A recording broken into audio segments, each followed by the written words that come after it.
हाँ जी। लास्ट में कौन सा सेमेरी डेजर्ट?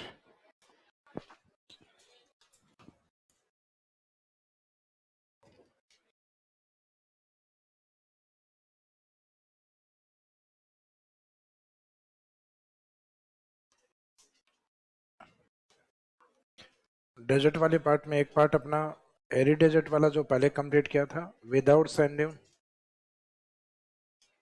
रीजन क्या था इसमें? पथरीला मरुस्थल, जिसको हमादा कहा जाता है। ये बालू का स्तूप मुक्त प्रदेश है जिसका रीजन हमादा रीजन है, यानी रॉकी डेजर्ट या जो स्टोनी डेजर्ट होता है। दूसरा पार्ट था विद सैंड ड्यून, बालू का स्तूप युक्त, जो इस डेजर्ट का मोस्टली या अधिकांश हिस्सा था। अधिकांश यानी 58.5%, जबकि without sand dune 41.5%। With sand dune का रीजन था कि यहाँ विंड्स के द्वारा सॉइल को डिपॉजिट किया जा रहा था, मिट्टी का निक्षेपण किया जा रहा था, जिससे क्या बन रहे थे? ड्यून्स या बालू का स्तूप, जो अलग अलग स्ट्रक्चर में अलग अलग टाइप्स में बन रहे थे, अलग अलग प्रकार में। फिर बाद में एरी डेजर्ट के बाद स्टार्ट किया था अपन ने semi arid desert, semi arid desert और बांगर डेजर्ट। ये एरिड डेजर्ट से रेनफॉल में डबल था। एरिड था 0 से 25 और ये था 25 से 50 सेंटीमीटर। उसमें दो भाग थे, इसमें चार भाग थे, जिसमें हमने स्टार्टिंग की थी लूनी से। लूनी की विशेषताओं में एक तो इसमें हेलोफाइट प्लांट्स, लवणीय पादप, और दूसरा था यहाँ पे नेहड्र। इसके बाद में नेक्स्ट पार्ट अपना नागोरी प्लांट, नागोरी उच्च भूमि। नागोरी प्लांट के अंदर एक तो इसमें सेलाइन लेक्स यानी ब्राइन वाटर लेक्स अधिक है, और एक इसमें कुबड़ पट्टी का एरिया जिसमें नागौर और अजमेर शामिल है, जो मुख्यतः फ्लोरोसिस डिजीज के कारण प्रसिद्ध है। इसके बाद में नेक्स्ट आपको लिखवाया था शेखावाटी इनलैंड।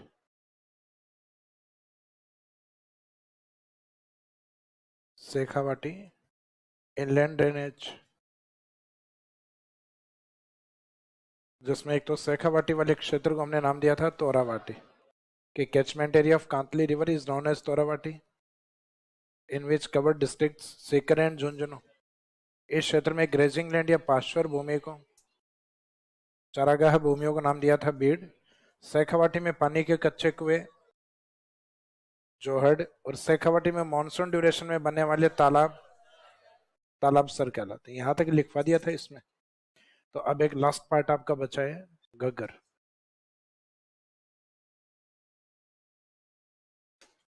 राजस्थान के सेमेरी डेजर्ट में लास्ट पॉइंट है घग्गर बेसिन।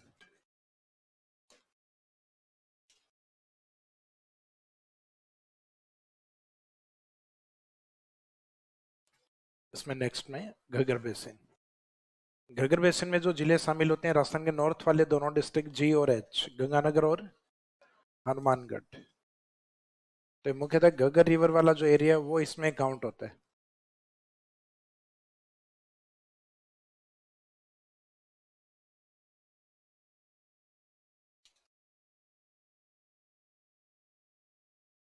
जिसमें एक श्री गंगानगर है, दूसरा डिस्ट्रिक्ट इसमें हनुमानगढ़।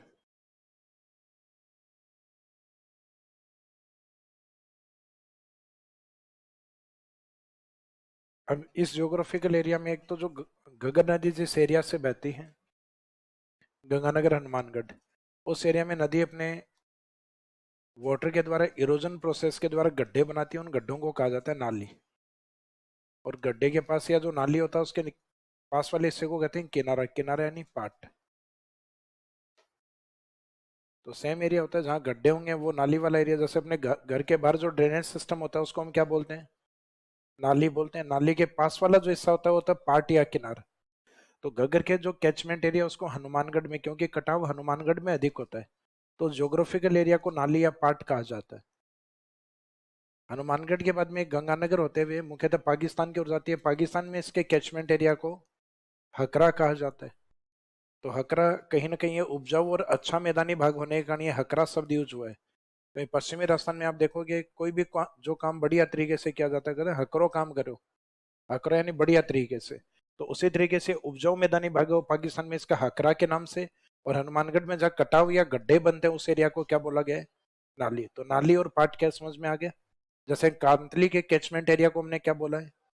तोराबाटी। वैसे घग्गर का कैचमेंट एरिया दो नाम से प्रसिद्ध है, हनुमानगढ़ में उसको नाली या पाट कहा जाता है और पाकिस्तान में उसको, तो ये तो हम आगे जब रिवर पढ़ेंगे तब लिखेंगे, क्योंकि अभी अपन पाकिस्तान को नहीं कवर कर रहे या नदी को कवर नहीं कर रहे, अभी हम सिर्फ घग्गर बेसिन के उस पार्ट को कवर कर रहे हैं जो किसके पास है? राजस्थान के पास। तो उसमें फर्स्ट लाइन में लिखो घग्गर बेसिन में, घग्गर बेसिन का विस्तार श्री गंगानगर एवं हनुमानगढ़ में है, श्री गंगानगर एवं हनुमानगढ़ में।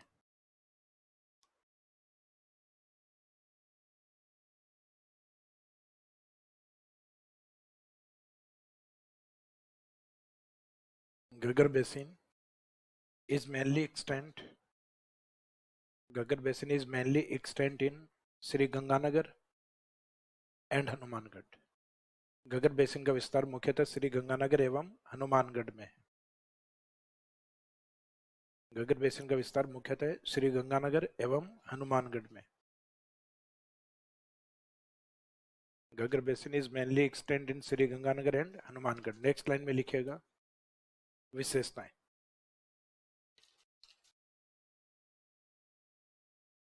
विशेषताएं, ये इसकी जो करेक्टरिस्टिक्स है उसमें फर्स्ट पॉइंट है नाली और पाट।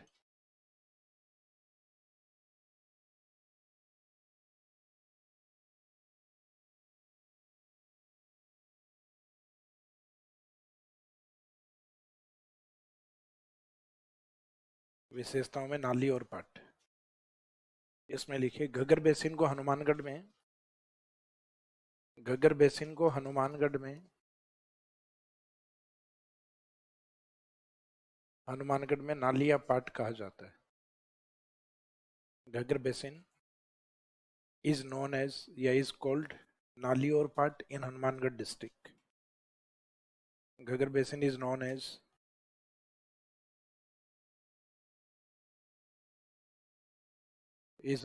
नाली और पाट in Hanumangarh district. Ghaggar basin को हनुमानगढ़ में नाली या पाट कहा जाता है।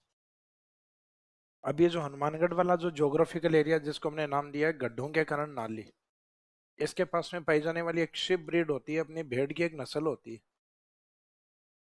उस भेड़ की नस्ल को भी नाम क्या दिया जाता है?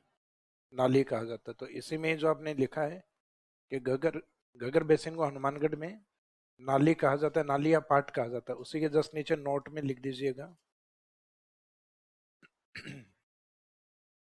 इस क्षेत्र में पाई जाने वाली भेड़ की नस्ल को भी नाली कहा जाता है।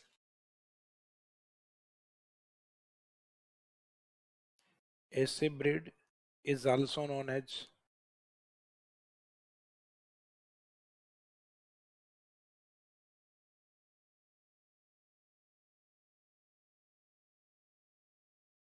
ऐसे breed is also known as, is also known as नाली in this region। इस क्षेत्र में एक भेड़ की नस्ल को भी नाली कहा जाता है, या इस क्षेत्र में पाई जाने वाली भेड़ की नस्ल को भी नाली कहा जाता है। तो ऐसी breed is also known as Nali in this reason, के इस क्षेत्र में। इसका मीनिंग ये नाली शब्द जो आता है इसके मीनिंग अपने को एग्जाम में दोनों लिखने होंगे। सिर्फ नाली शब्द आता है तो कि नाली शब्द घग्गर के कैचमेंट एरिया को हनुमानगढ़ में कहा जाता है, फिर दूसरा कि इस क्षेत्र में पाई जाने वाली शिप ब्रीड या भेड़ के नस्ल को भी क्या माना जाता है? नाली माना जाता है। बेसिन्स, बेसिन्स अपने आप में जो एक वाटर रीजन होता है, नहीं जो जलीय क्षेत्र होता है, उसके लिए ही यूज किया जाता है। जैसे कोई झील है तो सांबर का जो एरिया, सांबर को विजिट किया कभी किसी लेक वगैरह को, तो सांबर का एरिया जैसे इस तरीके से है झील, तो झील का कभी कैचमेंट एरिया इस तरीके से आसपास वाले एरिया में भी पानी भरा रहता है। लेकिन आज वर्तमान में धीरे धीरे क्या झील सूखते सूखते कम एरिया में रह गई, तो ये वाला जो एरिया ये आपको सलाइन या नमक वाला तो दिखाई देता है सफेद, लेकिन यहाँ पे झील नहीं है वर्तमान में, लेकिन ये झील के कैचमेंट एरिया में या कमांड एरिया में काउंट होता है। तो जो रिवर का या वाटर का जो कमांड एरिया होता है वो उसका बेसिन रीजन होता है। जैसे किसी भी नदी का जो कमांड एरिया कवरिंग एरिया है, जैसे चंबल है तो चंबल बेसिन, लूणी है तो लूणी बेसिन, घग्गर है तो घग्गर बेसिन। तो बेसिन का मीनिंग है जो वाटर रीजन कॉन्सेप्ट के लिए यूज किया जाता है, यानी जो जलीय क्षेत्र होते हैं। जैसे कोई जयसमंद झील है तो जयसमंद झील है तो जयसमंद बेसिन, कोई नदी है तो नदी के अंदर बेसिन्स, यानी मुख्यतः जो लिक्विडिक पार्ट होते हैं, जलीय क्षेत्र होते हैं, उनके लिए शब्द यूज करते हैं बेसिन। जैसे राजस्थान के अंदर अलग अलग पेट्रोलियम बेसिन्स भी बने हुए हैं। जैसे जमीन के अंदर राजस्थान में कहाँ कहाँ पेट्रोलियम डिपोजिशन माना गया है, उनको नाम भी हम बेसिन ही देते हैं। बाड़मेर सांचौर बेसिन, राजस्थान के अंदर Jaisalmer basin, Bikaner Nagaur basin, Vindhyan basin. तो मुख्यतः ये किसके लिए होते हैं? वाटर रीजन के लिए शब्द होता है बेसिन। नदी है तो नदी में यूज कर लो, झील है तो झील में यूज कर लो, पेट्रोलियम या लिक्विडिक कोई फॉर्म में खनिज बता रहे हो तो उसमें भी यूज कर सकते हैं। नाली और पाट के साथ दूसरा शब्द काठी और बग्गी, काठी या बग्गी।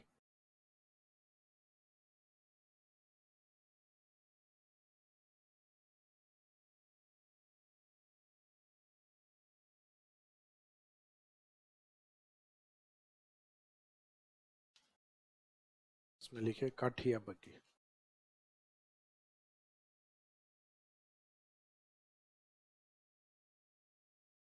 जैसे ग्रामीण क्षेत्रों में अपने जो चिकनी मिट्टी होती है उसको हम कहते हैं काठेड़ी। हालांकि रीजनल शब्द है, इस साइड में ये शेखावाटी और इनके आसपास वाले एरिया में ज्यादा प्रचलित होता है। जैसे अपने ग्रामीण क्षेत्रों में जो घर होते हैं उसके अंदर एक निश्चित एरिया में तो घर बने हुए रहते हैं, बाकी आप आगे अपना जो पूरा घर या मकान का जो हिस्सा होता है वो खाली होता है। जैसे घर में एंट्री करते हैं तो ज्यादा हिस्सा जो अपने खाली रहता है। आजकल तो हालांकि लोगों ने फिर भी इसके ऊपर इस तरीके से गाड़ियों के लिए पार्किंग बना दिए, साइड में गार्डन बना लिए, डेवलप कर लिए। पहले जनरली गांव में घरों में मिट्टी हुआ करती थी, ज्यादातर घरों में आज भी है। और घर में छत का जो पानी का जो नाला है वो भी ओपन होता। अब इस नाले का जो बहाव होता वो घर की जो, इसको कहते हैं गुआड़ी ग्रामीण क्षेत्रों में जो जगह होती है, तो ये जो गुआड़ी या जो जगह थी इसमें से क्या करती मिट्टी का कटाव करके, जैसे ये बारिश होती तो मिट्टी का कटाव करके, क्योंकि पश्चिमी राजस्थान में ज्यादातर कौन सी मिट्टी होती है? बलुई मिट्टी। तो बलुई मिट्टी का कटाव करके जैसे ही पानी बाहर की ओर ले जाता और बारिश के बाद जैसे ही हम घर से बाहर निकलते तो हम कहते हैं कि जो बालू रेत थी वो तो ज्यादातर कट गई है, और घर में कहीं एक आधे जगह पे अगर कहीं पे चिकनी मिट्टी जमा हो तो ये कहते हैं काठेड़ी, काठेड़ी बची है। काठेड़ी यानी जो चिकने प्रकार की मिट्टी है वो तो बची हुई है, बाकी बालू बालू रेत पानी के साथ बह गई। क्योंकि बलुई मिट्टी का कटाव जल्दी होता है और जो चिकनी मिट्टियां होती है उनका कटाव कम होता है। तो घग्गर बेसिन में पाई जाने वाली जो चिकनी मिट्टी है, अब वो नदी की मिट्टी है, इस कारण वो उपजाऊ मिट्टियां भी है, तो उन चिकनी एवं उपजाऊ मिट्टियों को काठी कहा जाता है। और उन्हीं के लिए दूसरा शब्द बग्गी। बग्गी एक घोड़े के साथ यूज होते हैं, उसको भी कहते हैं, गाड़ी होते हैं ना बग्गी। तो यहाँ है चिकनी और उपजाऊ मिट्टी के लिए शब्द यूज हुआ है, यानी जो लोम या loamy type and fertile soil जो होती है। तो loamy and fertile soil is known as Kathi और Baggi in Ghaggar basin. Ghaggar basin में चिकनी उपजाऊ मिट्टियों को क्या कहा जाता है? काठी और बग्गी। ये कारण है कि राजस्थान का जो उत्तरी भाग है वो फर्टाइल सोइल के कारण, एक तो मुख्यतः यहाँ गेहूं का उत्पादन काफी अच्छा होता है, एक इसके साथ में चावल भी बोया जाता है, इरिगेशन या सिंचाई अधिक होने के कारण। और इस क्षेत्र में मुख्यतः गन्ने का उत्पादन भी अच्छा है। राजस्थान में गेहूं सर्वाधिक इसी क्षेत्र में, गन्ना सर्वाधिक गंगानगर में, चावल सर्वाधिक वैसे तो बूंदी में, लेकिन नंबर सेकंड पे हनुमानगढ़। इसके साथ उत्तरी राजस्थान में हनुमानगढ़ और गंगानगर में अपने कॉटन या कपास। तो ये दो तो कैश क्रॉप्स अधिक होती हैं यहाँ, और ये दो फूड ग्रेन्स अधिक होते हैं, यानी अनाज या खाद्यान्न अधिक है। और एक कैश क्रॉप्स वो होती हैं जिनसे आमदनी अधिक प्राप्त होती है। जैसे किसान जिनको बेचने के लिए जाए तो मंडी में तुरंत बिक जाए, और वहां से बिकने के बाद इंडस्ट्रीज में तुरंत सप्लाई हो जाए। तो जिनके इंडस्ट्रीज में डिमांड अधिक होती है उन क्रॉप्स को क्या कहा जाता है? Cash crops. ताकि व्यापारी के पास भी पैसा जल्दी आता है, और किसान बेचने के लिए जाता है तो भी उसको तुरंत कैश दे दिया जाता है। इस कारण इनको ट्रेड क्रॉप्स या कैश क्रॉप्स यानी व्यापारिक फसलें या नकदी फसलें कहा जाता है। तो ये फसलें इस क्षेत्र में अधिक होती हैं इस मिट्टी के कारण।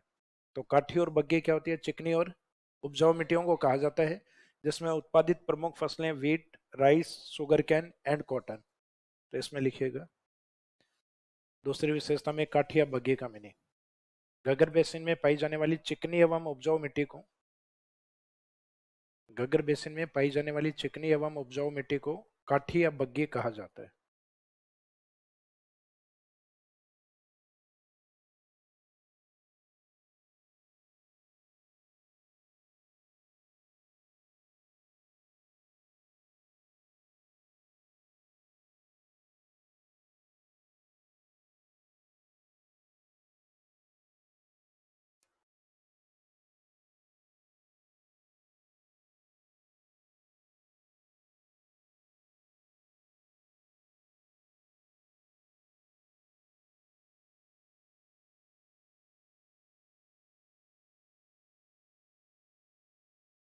घग्गर बेसिन में चिकनी एवं उपजाऊ मिट्टी को काठी या बग्गी कहा जाता है। Loamy and fertile soil, loamy and fertile soil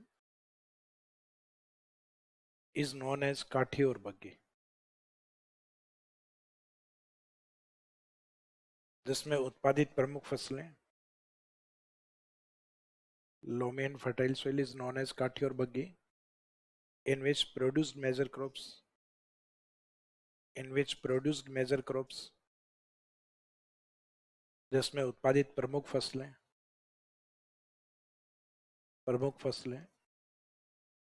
गेहूं,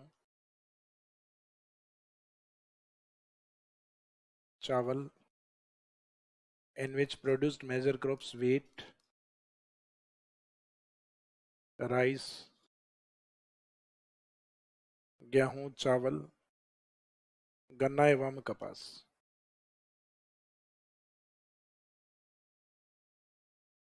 In which produced major crops wheat, rice, sugarcane and cotton.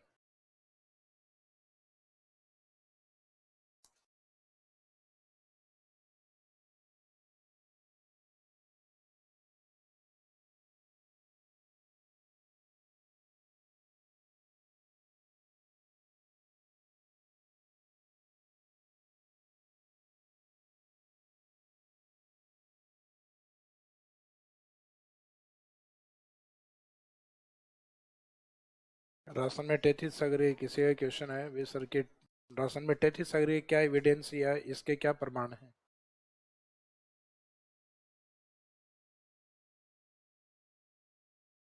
Rajasthan के पश्चिम में झीलों के नीचे पाई जाने वाली माइकासिस स्ट्रोक्स, माइकासिस चट्टानें, तो जहाँ माइकासिस चट्टानें ये मुख्यतः सी या सागरीय भागों के नीचे होती है, क्योंकि सागरीय भाग हैं जहाँ पे पानी देखा जाता है, वो पानी मुख्यतः लवणीय होता है, और लवणीय वहां होता है जब, क्योंकि समुद्रों का पानी लवणीय है, तो कारण उसके पीछे है कि समुद्र के नीचे माइकासिस स्ट्रोक्स होती है, और इस माइकासिस स्ट्रोक्स के कारण उसका पानी सेलाइन होता है। तो राजस्थानी पश्चिम की झीलों के नीचे भी इस प्रकार की चट्टानें पाई जाती हैं, और इन चट्टानों की जो सेलिनिटी होती है उसका इफेक्ट झील में आता है। तो पश्चिमी राजस्थान की सभी झीलें खारे पानी की नहीं है, कारण क्योंकि माइकासिस चट्टानें हर झील के नीचे उतनी डीप में नहीं है जहाँ, जैसे मीठे पानी की कोई झील बनी हुई है तो वहाँ मीठे पानी की झील तो ऊपर है, जबकि माइकासिस चट्टान के उन एरिया में डीप ज्यादा है। तो जहाँ डीप ज्यादा होगी वहाँ माइकासिस चट्टानों का इफेक्ट नहीं आता पानी में, और पानी में उसका इफेक्ट नहीं है तो इसका मीनिंग वो फ्रेश वाटर लेक में मीठे पानी में। और जहाँ ये माइकासिस चट्टानें काफी ऊपर है, इसका मीनिंग है वहाँ पे जो अपनी ब्राइन वाटर लेक्स या सेलाइन लेक्स हैं। तो मीनिंग है कि एक तो ये मिलता है अपने को, ब्राइन वाटर लेक्स मिलते हैं जिससे प्रमाणित होता है कि वहाँ पे कोई सी या ओशियनिक पार्ट रहा है। दूसरा है कि जो जलीय क्षेत्र होते हैं वहाँ जमीन के अंदर कहीं ना कहीं बायोटिक पार्ट जमा होते हैं। बायोटिक पार्ट यानी जीवों के अंश जमा हुए हैं। तो जीवों के अंश धीरे धीरे जमने से जीवों का शरीर बना होता है हाइड्रोकार्बन का। तो हाइड्रोकार्बन का मीनिंग है कि वहाँ जलीय क्षेत्र में हाइड्रोकार्बनिक जो मिनरल जमा हुए हैं, जिनका लिक्विडिक पार्ट होता है पेट्रोलियम और गैसीय फॉर्म होता है नेचुरल गैस।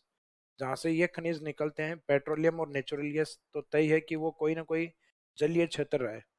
जैसे अपने समुद्र में निकलता है अरब सागर में बॉम्बे हाई से, इंडिया का जितना पेट्रोलियम प्रोडक्शन किया जाता है उसका 40 से 45% अकेला बॉम्बे हाई करता है। यानी मुंबई के तट से लगभग हम समुद्र में 80 किलोमीटर दूर चलेंगे तो एक जगह खनन क्षेत्र है जिसको नाम दिया गया है बॉम्बे हाई। हालांकि वर्तमान में तो नाम उसका मुंबई हो गया है पॉलिटिकल नाम।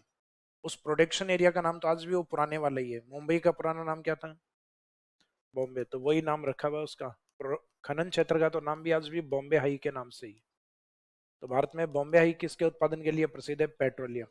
तो पश्चिमी राजस्थान में भी अपने को पेट्रोलियम और नेचुरल गैस प्राप्त होती है। तो इससे प्रमाणित होता है कि यहाँ सागरीय जीवों का जमा हुआ है, क्योंकि जो बायोटिक पार्ट जमा होता है उसका शरीर होता है हाइड्रोकार्बनिक, और वहां पे समुद्र की वनस्पति भी जमा हुई है। हालांकि वो भी कार्बनिक पार्ट होता है, वनस्पति का जमना इसका मीनिंग कोयले का बनना। तो पश्चिमी राजस्थान से अपने को कोयला भी मिलता है। तो बायोटिक पार्ट के डिपोजिशन जैविक तत्वों के जमाव है।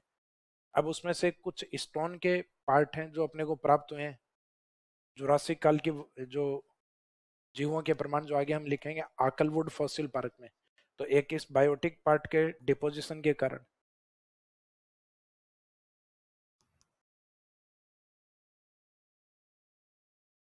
एक राजस्थान में स्ट्रोमेटोलाइट। तो अरावली का जो पार्ट है उस अरावली के पार्ट, क्योंकि मैंने बताया था कि जो राजस्थान का जो मरुस्थलीय भाग है ये भी तैतीस सागर, पूर्वी मैदानी भाग है ये भी तैतीस सागर वाले भाग में बना हुआ है। फर्क सिर्फ इतना है कि पूर्वी भाग में आज भी नदियां बहती, तो इसका मीनिंग इस साइड का जो क्लाइमेट है वो आज भी उपजाऊ है। जबकि पश्चिमी राजस्थान में जो पहले एक नदी बहती थी उसने बहना धीरे धीरे समाप्त कर दिया, सरस्वती नदी। तो पश्चिमी राजस्थान की जो क्लाइमेट है या जो क्लाइमेटिक कंडीशंस हैं वो किस में आ गई हैं, एरिड और सेम एरिड। इस कारण ये डेजर्ट में कन्वर्ट हो गया है। जबकि पूर्वी भाग उपजाऊ होने के कारण, नदियों के बहने के कारण वहां पे फर्टाइल सोइल का डिपोजिशन किया जाता है, उपजाऊ मिट्टियों का जमाव किया जाता है। तो उपजाऊ मिट्टियों के कारण ये एरिया आज भी फर्टाइल बना हुआ है। तो यहाँ समुद्र वाला है जो माइकासिस चट्टान है वो काफी ज्यादा डीप में है। तो पूर्वी राजस्थान में कोई भी खारे पानी की झील नहीं है, अपने एक भी नहीं मिलती। कारण वो ये माइकासिस चट्टानों का काफी ज्यादा डीप में होना। तो इसका मीनिंग ऊपर जो झील है उसके अंदर उस सैलिनिटी का इफेक्ट नहीं आता। हालांकि आप लंबे टाइम तक सिंचाई करोगे पूर्वी राजस्थान में भी, तो नीचे वाली जो सैलिनिटी होती है उसका इफेक्ट धीरे धीरे आता है, अपनी जमीन पे आता है। तो हम सिंचाई लंबे टाइम तक करते हैं तो जमीन के ऊपर एक व्हाइट लेयर अपने को दिखाई देने लग जाती है, जिसको अपन ग्रामीण क्षेत्रों में क्या खार आ गई जमीन पे।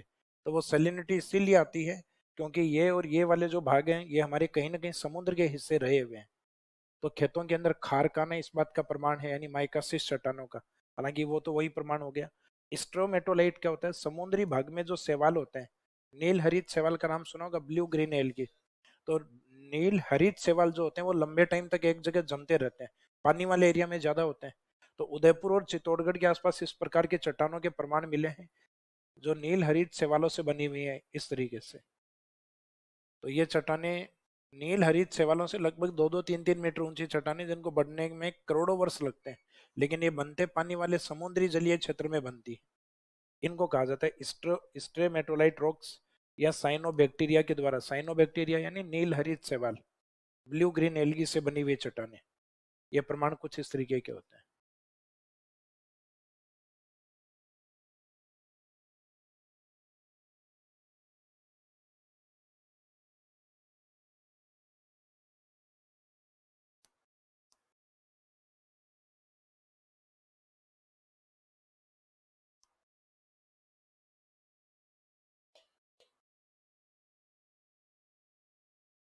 हालांकि अपने यहाँ तो नहीं है डायग्राम। ऑस्ट्रेलिया के आसपास या यूएसए के आसपास इस प्रकार की चट्टानें हैं समुद्री भागों में। ये साइनोबैक्टीरिया से बनी हुई है। इसका मीनिंग नील हरित शैवालों से। ये वहीं पे पॉसिबल हो सकता है जहाँ सागरीय भाग होते हैं, जलीय क्षेत्र होते हैं। तो ये चट्टाने साइनोबैक्टीरिया या स्ट्रोमेटोलाइट रॉक्स का मिलना। तो इसका मीनिंग एक तो खारे पानी की झीलें हैं जिससे प्रमाणित है कि माइकासिस रॉक्स हैं। एक मुख्यतः हाइड्रोकार्बनिक मिनरल्स का मिलना, तो इसका मीनिंग जो जलीय क्षेत्र में डेवलप होते हैं, like petroleum and natural gas. और एक साइनोबैक्टीरिया अर्थात स्ट्रेमेटोलाइट रॉक्स का मिलना। तो ये अलग अलग टॉपिक्स में आएंगे इसके प्रमाण।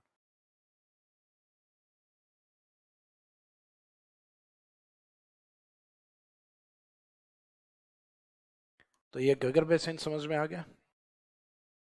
तो अपना राजस्थान का जो सेमेरी डेजर्ट वाला पार्ट था, जो 4 भाग थे, ये कंप्लीट हो गए। अब इसमें पुराने क्वेश्चन पेपर आप देखोगे तो लूनी, इसके ऊपर नागौर, इसके बाद शेखावाटी, इसके बाद गग्गर। तो ये जो शेखावाटी वाला जो पार्ट है ये आर एस मेंस 2013 और एक आर एस एग्जाम 2018, दोनों एग्जाम में पूछा हुआ है, आर एस 13 में और 18 के अंदर।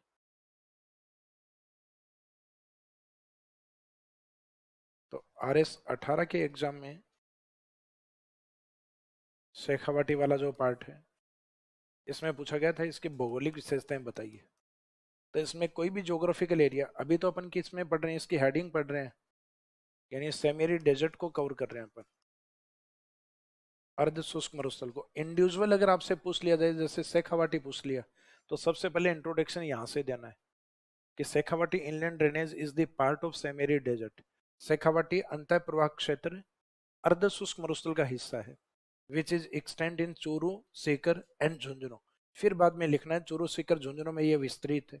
फिर उसकी जो विशेषताएं आपको याद हैं उनके बारे में लिख सकते हो। कुछ एक्स्ट्रा पॉइंट जैसे आप क्लाइमेट वगैरह के बारे में लिख के आना चाहो, वहाँ के सॉइल वगैरह उसके बारे में लिख के आना चाहो, क्योंकि डेजर्ट की सॉइल मैंने लिखवा रखी है आपको, सैंडी सॉइल। या मुख्यतः रेतीली या बलुई मिट्टियां पाई जाती हैं, उसके बारे में लिख सकते हो। क्लाइमेट के बारे में, जैसे हेडिंग है वही क्लाइमेट है यहाँ, कि यहाँ अर्ध शुष्क तुल्य जलवायु पाई जाती है, semiarid type climate is found here. तो अर्ध शुष्क जलवायु पाई जाती है, या आगे वाले चैप्टर और कवर होंगे तो आप उन चीजों में कुछ ज्योग्राफिकल फैक्टर और डाल सकते हो, जैसे कि वहाँ के एग्रीकल्चर के बारे में, उस एरिया में पाए जाने वाले मिनरल्स या खनिजों के बारे में। तो हालांकि डेजर्ट में तो अपने को पता है इस साइड में petroleum, natural gas and coal या कोयला अधिक पाया जाता है। शेखावाटी जब आप खनिज पढ़ोगे उसके बाद में ज्यादा बेटर और लिख पाओगे इसमें। तो अभी तक तो इसमें आप सर के बारे में, तोरावाटी के बारे में, बीड के बारे में, जोहड़ के बारे में सिर्फ ये पॉइंट लिख सकते हो। कुछ एक आधा पॉइंट जो हमने चैप्टर के स्टार्टिंग में करवाया था, क्लाइमेट और सॉइल वाला, वो एक दो पॉइंट आप और लिख सकते हो। तो ये सब लिख देना है एग्जाम में। हालांकि 2013 के एग्जाम में इसमें लिखा हुआ था शेखावाटी की भौगोलिक एवं सांस्कृतिक विशेषताएं लिखिएगा। तो सांस्कृतिक विशेषताएं क्या ज्योग्राफी वाले पार्ट से लिख सकते हो क्या आप? नहीं लिख सकते। इसके लिए आपका आर्ट एंड कल्चर बढ़िया होना चाहिए। तो उस समय अपने जो पेपर सेकंड हुआ करता था, पेपर सेकंड साइंस को समर्पित था अपना कंप्लीट, साइंस वाला पार्ट था और इसके अंदर मैथ्स भी था, अपने मैथ वाला पार्ट भी था। उस समय ज्योग्राफी था आपके पेपर फर्स्ट में, जो अपने सोशल स्टडी या ह्यूमैनिटीज वाले सब्जेक्ट हैं उनके साथ। जैसे अपना पॉलिटिक्स में था, सॉरी पॉलिटी का तो आईआर वाला पार्ट अलग से है ना, हिस्ट्री इसमें था, इकोनॉमी इसमें था, ज्योग्राफी इसमें था। तो ये geography first art and culture और हिस्ट्री वाले पार्ट के साथ होने के कारण इस क्वेश्चन को मिक्स कर दिया गया। आधा तो पूछा गया ज्योग्राफी के अकॉर्डिंग और आधा पूछा गया इसको आर्ट और कल्चर के अकॉर्डिंग। फिर 2018 में इस क्वेश्चन को वापस पूछा गया जब मैथ हट गई थी। मैथ रही थी 2013 में और 16 के मेंस में, 18 में नहीं। तो 18 में सिर्फ यही पूछा गया, ये क्वेश्चन वापस रिपीट हुआ, उसमें संस्कृत शब्द ऐड नहीं किया, क्योंकि उस टाइम जब 2018 में रिपीट हुआ तब ज्योग्राफी यहाँ थी मैथ की जगह।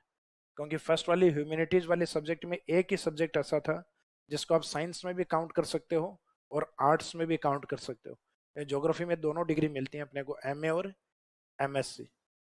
आपका बेस बीएससी रहा हुआ है ग्रेजुएशन में, और आपने ज्योग्राफी से एमए कर ली तो उस डिग्री को आपके लिए क्या माना जाएगा, एमएससी माना जाएगा। और आपने बैचलर बैचलर ऑफ आर्ट्स किया है, बीए किया है, और फिर आपने ज्योग्राफी से एमए किया, तो फिर बाद में वो एमए में काउंट होगी। तो ये देखा जाता है आपका बेस क्या रहा है, बीएससी है तो उसको एमएससी में काउंट किया जाएगा, बीए रहा है तो उसको एमए में काउंट किया जाता है। उसके ऊपर दोनों ही लिखे हुए आते हैं ओब्लिक। तो आपकी इच्छा है आप जो उसको मानना चाहें, लेकिन उसका मीनिंग ये होता है कि आपकी बैचलर डिग्री किससे है उसके अकॉर्डिंग माना जाता है। तो 18 में फिर इस क्वेश्चन को सिर्फ ज्योग्राफी के अकॉर्डिंग पूछा गया, कल्चर शब्द इसमें ऐड नहीं किया गया। और कल्चर अब ऐड कर भी नहीं सकते क्योंकि कल्चर पेपर फर्स्ट का पार्ट है और ज्योग्राफी पेपर सेकंड का पार्ट है। तो ये अपना डेजर्ट वाला जो पार्ट है जिसके हमने अध्ययन में दो भाग किए थे, एरिड एंड सेम एरिड, यानी शुष्क मरुस्थल, और ये सेकंड पार्ट अर्ध शुष्क मरुस्थल। इसके बाद में, इन दोनों के बाद में मरुस्थल का जो अन्य महत्वपूर्ण भाग है या कुछ अदर पॉइंट बचे हुए इसमें, उनके बारे में लिखो। मरुस्थल में मरुस्थल संबंधित अन्य महत्वपूर्ण बिंदु, मरुस्थल संबंधित अन्य महत्वपूर्ण बिंदु।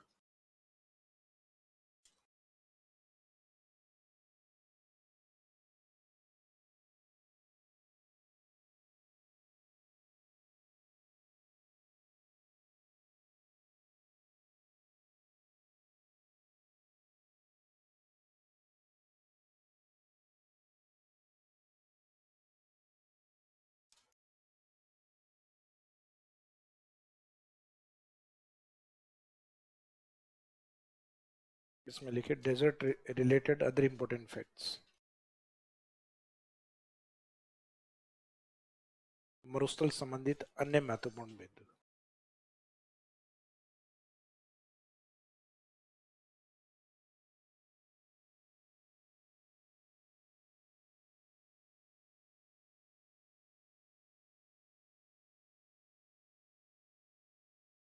तो desert related other important facts में फर्स्ट पॉइंट हेडिंग में लीजिएगा,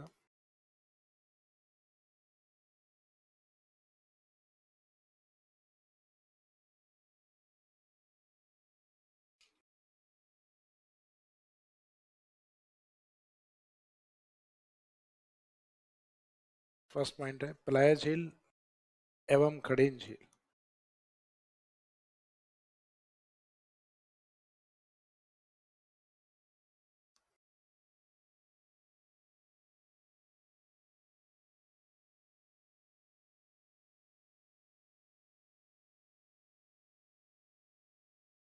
पलाया लेक और खड़ी लेक दोनों में क्या अंतर है? तो अपने मरुस्थल के अंदर जो ड्यून्स होते हैं, सैंड ड्यून या बालू का स्तूप जो होता है,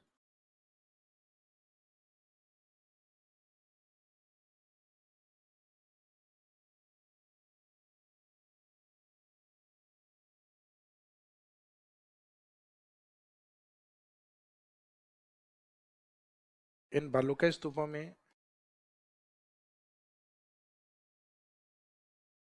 वैसे जो निम्न भूमि होती है यानी जो नीचा भाग होता है,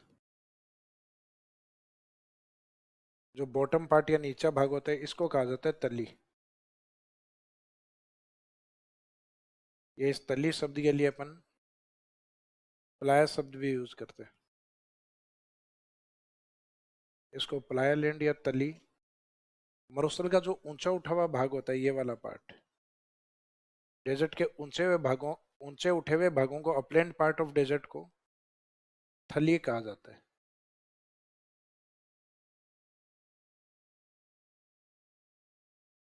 थली जैसे अपने घर में होता है, घर की दहलीज या थड़ी जो होती है, तो उसी तरीके से मरुस्थल के ऊंचे उठे हुए भाग थली, जिसमें बीकानेर और चूरू जैसा एरिया शामिल है, जहाँ पे कोई नदी देखने को नहीं मिलती, बीच में बताया भी था ये कॉन्सेप्ट मैंने। तो जो ड्यून्स होते हैं उनकी निम्न भूमि को या बॉटम रीजन को तली या पलाया, और तली और पलाया में अगर पानी भर जाता है तो फिर बाद में उसको नाम दिया जाता है पलाया झील।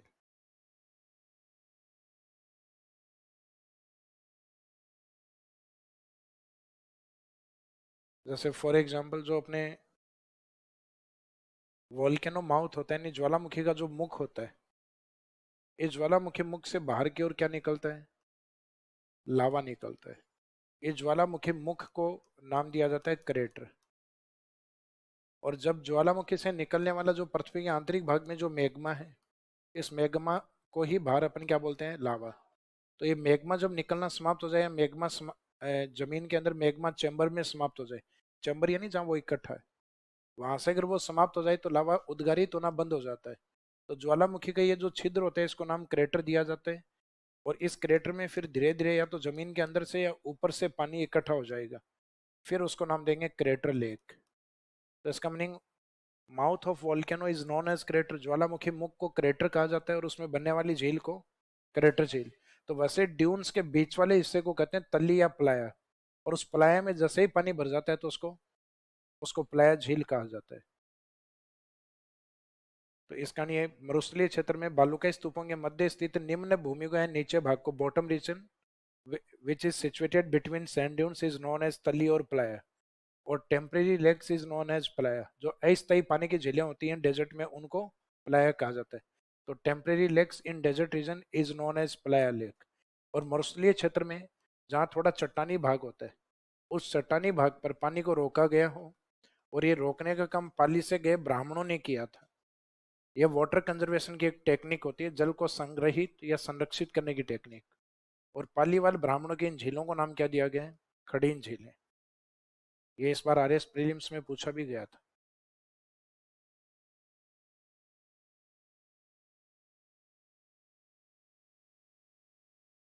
तो खड़ीन लेक में टाइटल ये यूज होता है पालीवाल ब्राह्मण।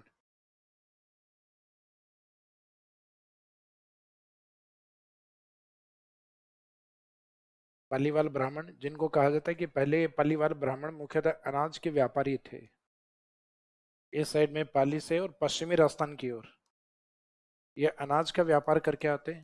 तो फिर इन्होंने पश्चिमी राजस्थान में, यहाँ पे जहाँ पे लूनी बेसिन से अनाज लेकर जाते, तो इन्होंने जोग्राफिकल कंडीशन ऐसी फाइंड आउट की जिसके अंदर अनाज जैसलमेर में पॉसिबल हो पाए। तो बारिश का थोड़ा बहुत पानी आता था, उसको इन्होंने इकट्ठा करना स्टार्ट किया वहाँ रेत के टीलों के पास चट्टानी भागों पे।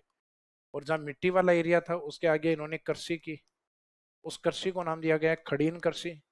और जब उस कृषि में थोड़ी बहुत पानी की आवश्यकता होती है तो इन झीलों से पानी सप्लाई किया जाता है।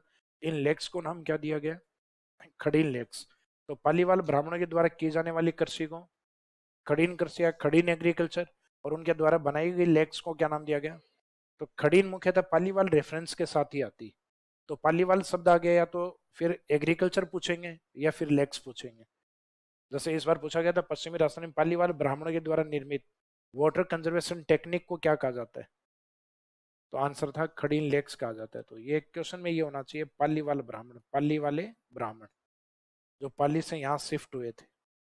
जैसलमेर के अंदर आपने कुलधरा नाम सुना है? तो कुलधरा के आसपास के लगभग 84 गांव थे पाली वालों के गांव, जिनके साथ पश्चिमी भाटी राजाओं ने, कहा जाता है, धीरे धीरे दुराचार करना स्टार्ट किया। तो उन्होंने अपने उन गांवों को धीरे धीरे खाली करना स्टार्ट कर दिया। तो पालीवाल ब्राह्मणों के वो गांव है, अधिकांश गांव आज खाली है वहाँ।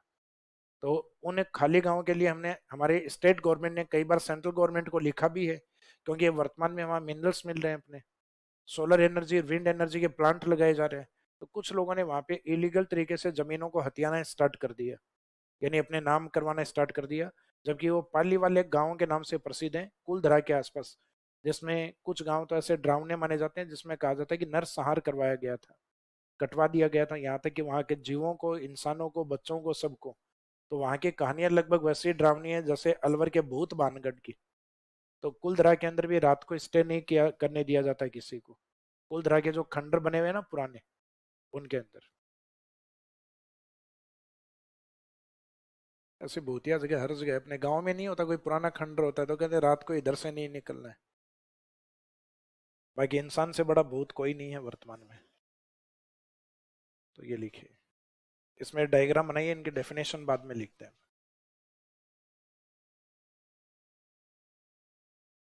Yes.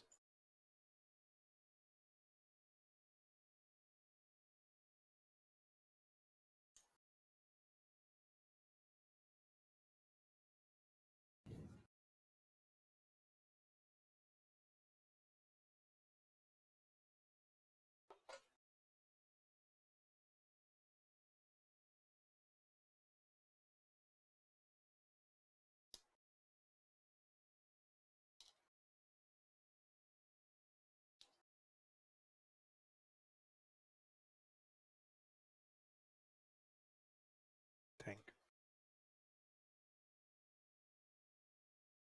बालूका स्तूप मुक्त क्षेत्र में रेग, लाठी सीरीज, बाप बोल्डर किले और कुलधरा क्या है?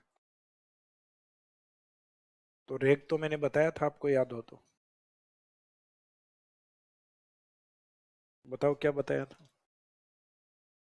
पथरीले और रेतीले मरुस्थल को, दोनों को कंबाइंड रूप से क्या कहा जाता है?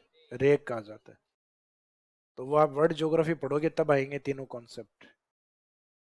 अपने राजस्थान ज्योग्राफी में केवल ये वाला हमादा है, यही हाईलाइट होता है। बाकी आप साथ साथ में कोई गाइड पढ़ रहे हो तो उस गाइड में दिए हुए हैं। क्वेश्चन किसने पूछा ये?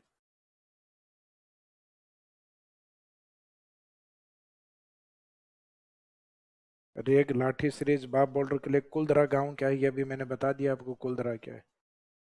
लाठी सीरीज ये भी आगे आएगा, बाप बॉर्डर के लिए ये भी आगे आएगा। क्वेश्चन किसका है?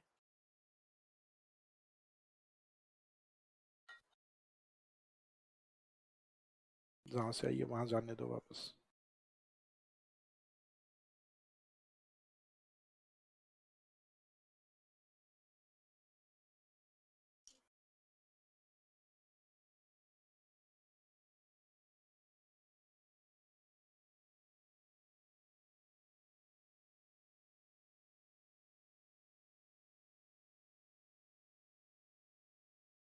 और लास्ट में किसके पास?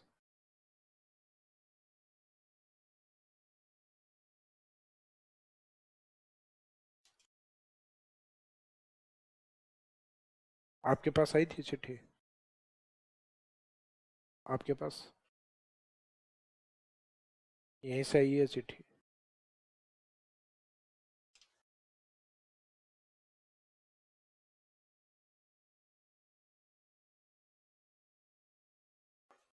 भाई आप जिस रास्ते से भेजते हो ना उससे वापस भी जा सकती हो।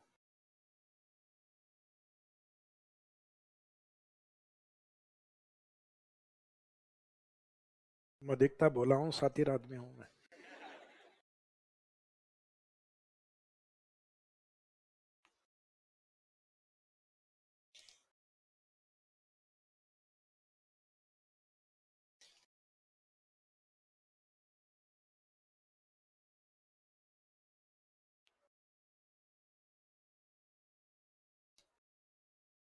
किसने चिट्ठी आपने भेजी थी ना? हाँ जो पीछे देख रहे हैं।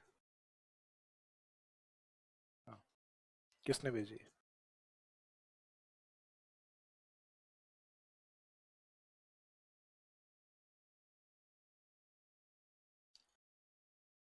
देखो ज्योग्राफी पढ़ रखी है इसलिए पूछ रहा हूँ मैं, ज्योग्राफी पढ़ रखी है तो आगे वाली चीजें मत पूछो अभी।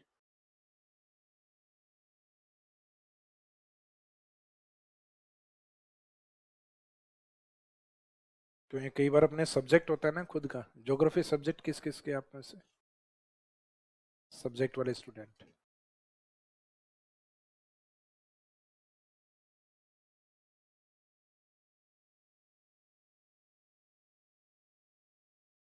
बताएंगे, लिखवाएंगे अभी।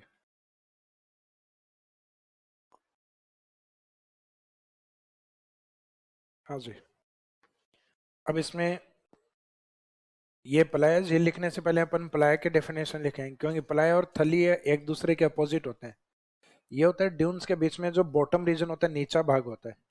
जैसे घर में कई बार बाहर खेल कूद के आते हैं ना, तो अपने को डायरेक्ट चेयर के ऊपर या बेड के ऊपर मम्मी नहीं जाने देती। देखते हो ना घर में आप लोग, कई बार कहते हैं तले बैठ। तले का मीनिंग नीचे। तो बालूकाई स्तूपों के मध्य की जो निम्न भूमि होती है, नीचे जमीन जो होती है, उसको हम क्या कहते हैं? तल्ली। उसके लिए ज्योग्राफिकल टर्म्स में प्लाया शब्द यूज होते हैं। और मरुस्थल में ऊंचा उठा हुआ भाग क्या कहलाता है? थली।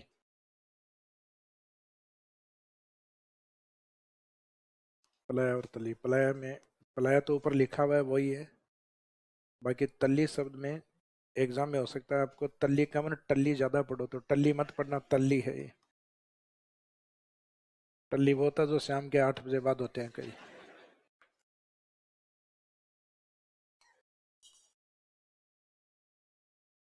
तो इसमें फर्स्ट लिखो तल्ली और प्लाया।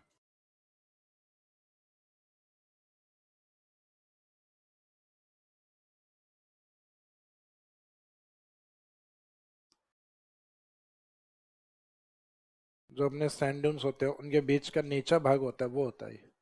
तो इसमें लिखिए मरुस्थल में बालूकाई स्तूपों के मध्य की निम्न भूमि को। मरुस्थल में,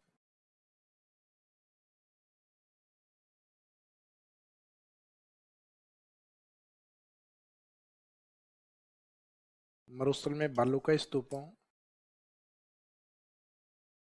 के मध्य निम्न भूमि को, निम्न यानी नीचा भाग, निम्न भूमि को तली या प्लाया कहा जाता है।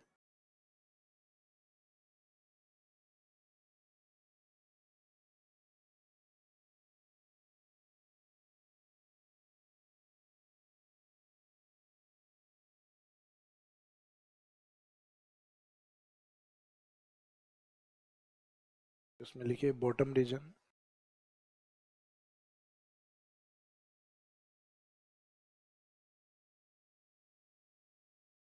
A bottom region between sand dunes, a bottom region which is located between, yeah, which is situated between sand dunes in desert region।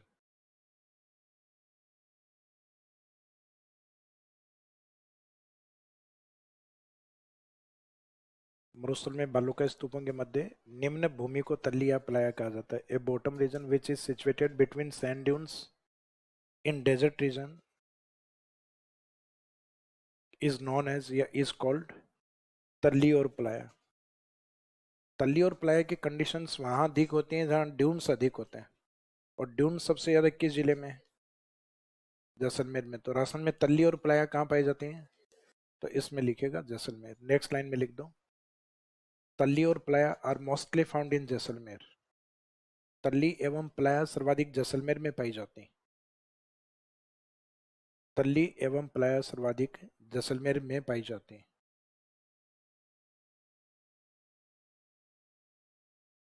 तल्ली एवं प्लाया सर्वाधिक जैसलमेर में पाई जाती हैं।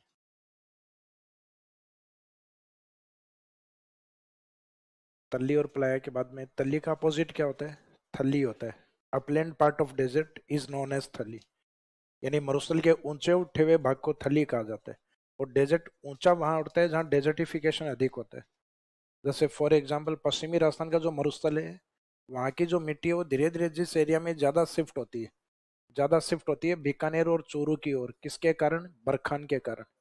लिखवाया था ना, बरखान मोस्ट डायनेमिक ड्यून्स हैं जो डेजर्टिफिकेशन को बढ़ाते हैं। तो ये जो बीकानेर और चूरू का भाग है वो अपने आसपास के डेजर्ट एरिया से थोड़ा अपलैंड है, ऊंचा उठा हुआ है। तो नेक्स्ट अगली विशेषता में लिखिएगा थैली।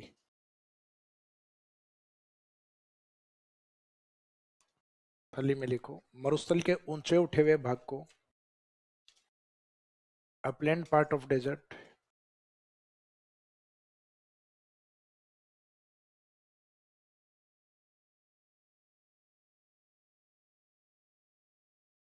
Upland part of desert is known as Thali is known as Thali. मरुस्थल के ऊंचे उठे हुए भाग को थली कहा जाता है। जैसे अपने घर में थड़ी होती है, दहलीज जो होती है, जो आसपास की जमीन से थोड़ी ऊंची उठी हुई होती है, इसको कहते हैं थली। तो यह शब्द कहीं ना कहीं ज्योग्राफी टर्म्स में से ही आया हुआ है, जो घर में यूज करते हैं वो। तो मरुस्थल का ऊंचा उठा हुआ भाग थली कहलाता है। Upland part of desert is known as Thali. इसी में नेक्स्ट लाइन में लिखो राजस्थान में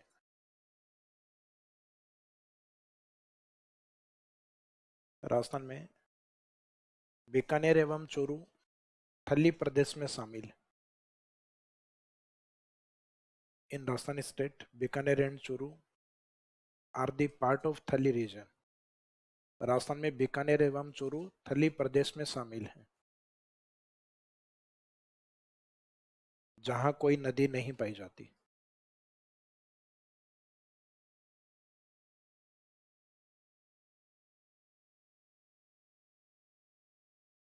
no one river found here. यहाँ कोई नदी या जहां कोई नदी नहीं पाई जाती।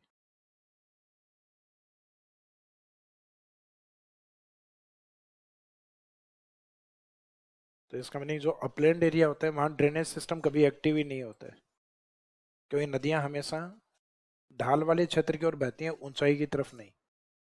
तो पश्चिमी राजस्थान में इन क्षेत्रों में वैसे भी वर्षा कम है, तो ड्रेनेज सिस्टम इनकी ओर से कोई एक्टिव नहीं होता। और इनकी तरफ क्यों नहीं जाता? क्योंकि ये अपलैंड एरिया में।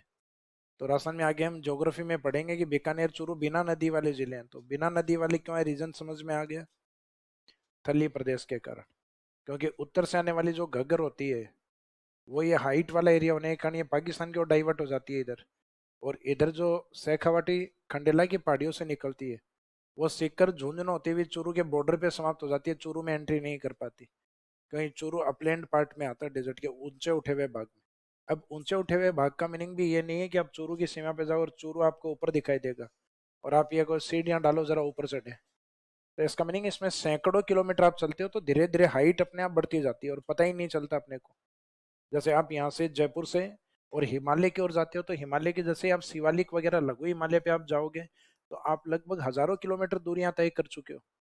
अब इन हजारों किलोमीटर दूरियों के बाद जैसे आप जिस हाइट पे रहोगे वहां जब शिवालिक हिमालय पे धीरे धीरे आप पहुंच गए ऐसी हाइट पे, ऐसे हिल स्टेशन पे जहां आपको खुद कोई एहसास नहीं है कि आप लगभग 1500 मीटर हाइट पे हो।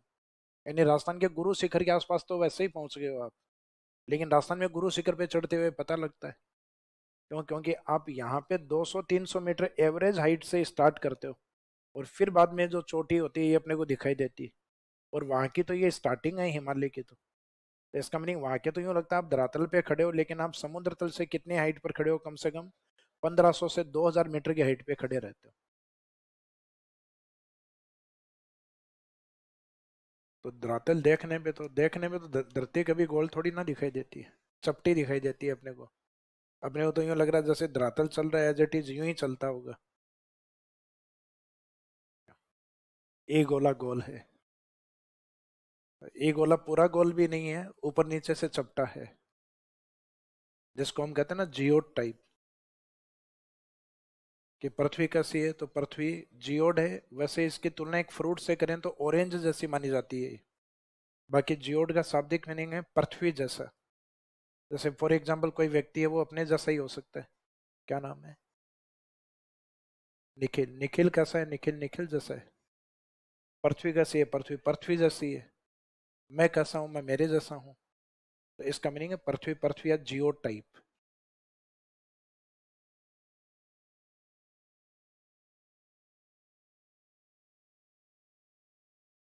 तो अभी तो इसमें जो दो एक्स्ट्रा टर्म्स हैं वो कवर किए हैं हमने, हेडिंग अभी तक कवर नहीं की। अभी बचा हुआ है एक तो प्लाया झील।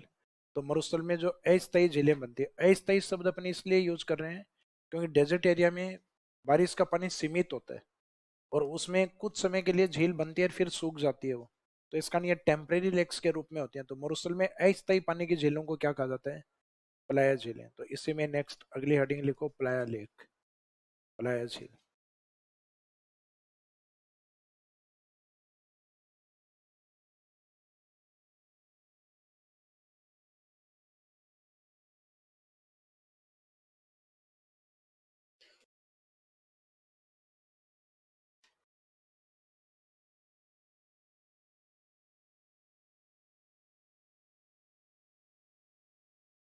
उसमें लिखे मरुस्थल के अस्थायी पानी की झीलों को, मरुस्थल के अस्थायी पानी की झीलों को प्लाया झील कहा जाता है। झील में केवल प्लाया ही यूज होगा, तली यूज नहीं होगा। तली सिर्फ लैंड के लिए यूज होता है। तो मरुस्थल में जो निम्न भूमि है वो तो तली, सॉरी, तली और प्लाया दोनों कहलाती हैं। लेकिन जब लेक में मानेंगे इसमें तो इसका मीनिंग अस्थायी पानी वाली झील को सिर्फ क्या शब्द देंगे? प्लाया झील। वहां तली झील नहीं बोलना है। तो मरुस्थल में अस्थायी पानी की झीलों को प्लाया झील कहा जाता है। Temporary lakes of desert are known as playa lakes. Temporary lakes of desert are known as playa lakes, मरुस्थल की अस्थायी पानी की झीलों को। तो ये जो शब्द आपने लिखा है अस्थायी, इस शब्द को अंडरलाइन कर दीजिए। Temporary, temporary lakes of desert are known as playa lakes. अब ये प्लाया झील भी उस एरिया में ज्यादा पाई जाती है जिस एरिया में प्लाया जगह, प्लाया या तल्ली पाई जाती है, यानी मुख्यतः ये जैसलमेर में पाई जाती है। तो इसी में नेक्स्ट लाइन में लिख दो, प्लाया झीलें सर्वाधिक जैसलमेर में पाई जाती हैं। Playa lakes are mostly found in Jaisalmer. Playa झील सर्वाधिक जैसलमेर में पाई जाती हैं।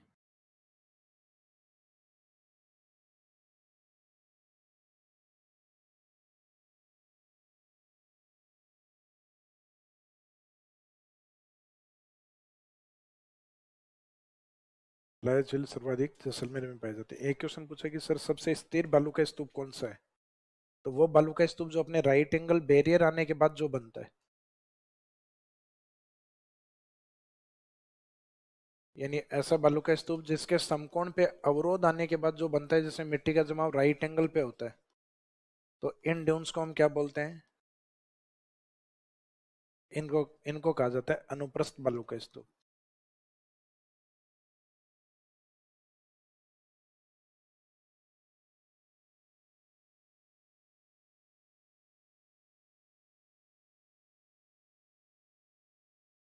Transverse sand dunes. इसमें मैंने बताया था कोई वेजिटेशन एरिया या कोई माउंटेन एरिया आता है तब जाके ये बनते हैं। तो इसका नहीं, इनको मोस्ट स्टेबल ड्यून्स भी मानते हैं। जैसे अर्धचंद्राकार मोस्ट डायनेमिक ड्यून्स, सबसे गतिशील बालू का स्तूप है, उसके अपोजिट ये होते हैं। ये स्थिर बालू का स्तूप होते हैं राइट एंगल के कारण। तो जहां आपने इसकी डेफिनेशन लिखी थी ना, उसके आगे ब्रैकेट में लिख दो मोस्ट स्टेबल, सर्वाधिक स्थिर। ज्यादा डिटेल में लिखने की आवश्यकता नहीं, वैसे अंडरस्टूड होता है राइट एंगल पे जो बनता है वो अवरोध के कारण वहीं रुका रहता है।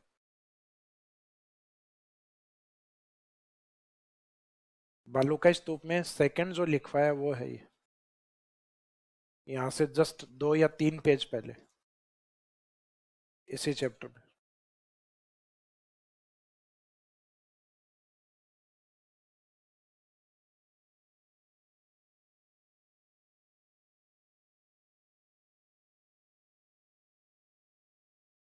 अब इसमें जो लास्ट पॉइंट है वो लिखिए खड़ीन लेक्स।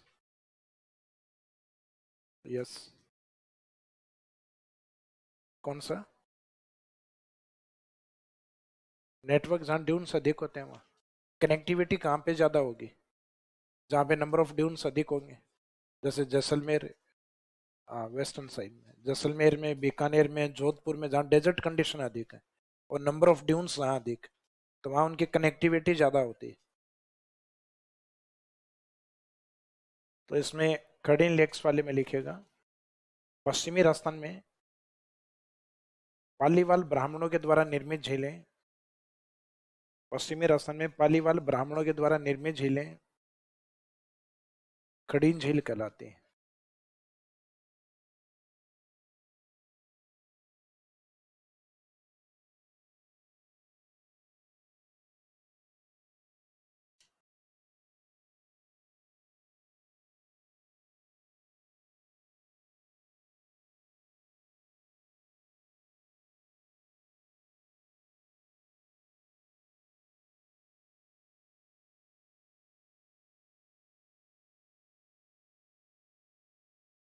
उसमें लिखिए the lakes which are formed by Paliwal Brahmin या Paliwal Brahmins in western Rajasthan.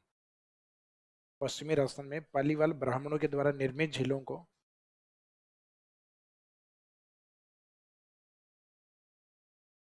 The lakes which are formed by Paliwal Brahmin in western Rajasthan are known as Khadin lakes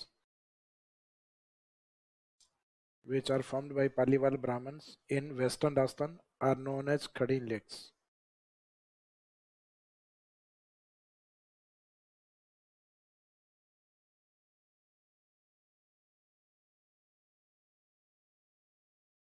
अभी आपने जो लिखा ना वेस्टर्न राजस्थान, या वेस्टर्न राजस्थान मुख्यतः जैसलमेर को इंडिकेट करेगा।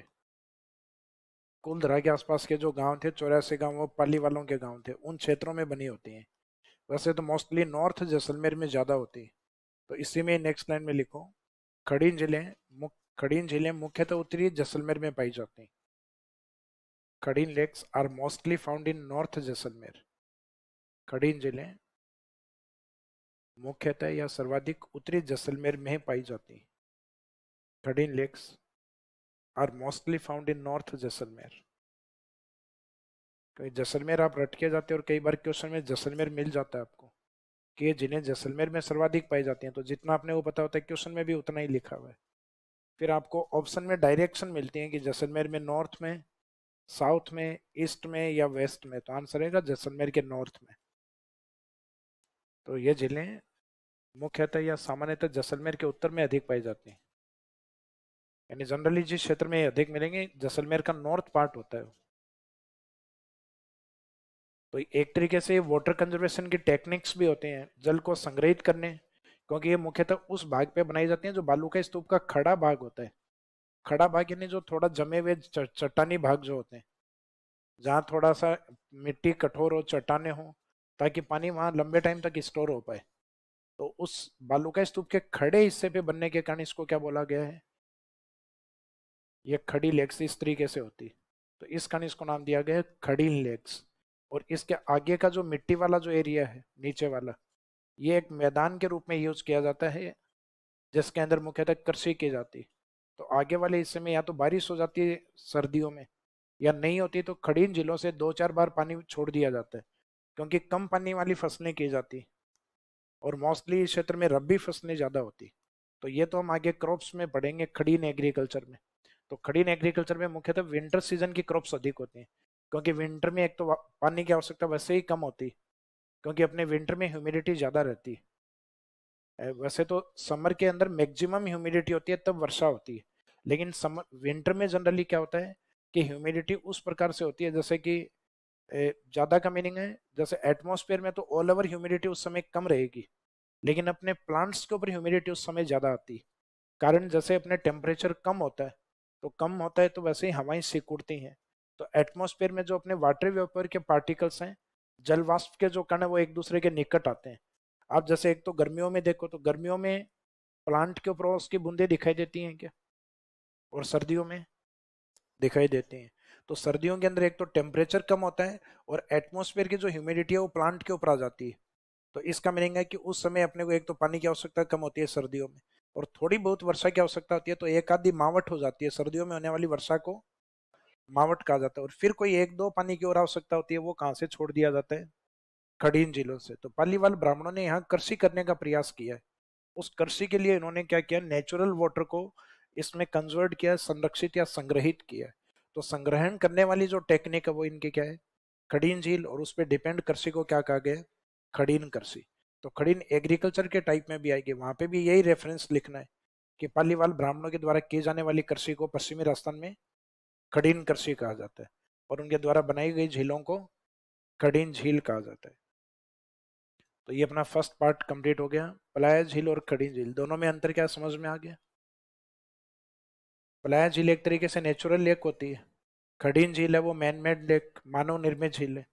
पलाया झील है वो अस्थायी झीलें होती हैं, जबकि खड़ीन झीलें उनमें लंबे टाइम तक पानी होता है, लगभग परमानेंट लेक्स होती हैं। जो पलायन झीलें होती हैं उनके ऊपर आधारित कोई कृषि नहीं होती है, क्योंकि वो धीरे धीरे खारे पानी में कन्वर्ट हो जाती हैं, जबकि खड़ीन झीलें उसके ऊपर एग्रीकल्चर डिपेंड करती है। ज्योग्राफिकल एरिया सेम ही होता है दोनों का। तो ये फर्स्ट पार्ट अपना पलाया झील और खड़ीन झील वाला ये कंप्लीट हो गया, अस्थायी झीलों को पलाया, और पालीवाल ब्राह्मणों के द्वारा बनाई गई झीलों को खड़ीन। तो ये टेम्परेरी लेक्स होते हैं अस्थायी झील, और ये पालीवाल ब्राह्मणों की झील होते हैं। नेक्स्ट लिखिए डेजर्ट में रन या टाट।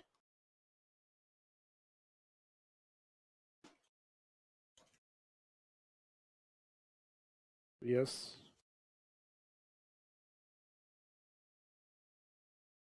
डिपेंड करता है खड़ीन कितनी बड़ी है और आपने पानी को कितना यूटिलाइज किया। अब किसी ने अगर ये सोच लिया कि पानी यूज करना है पूरा, तब खाली भी होती।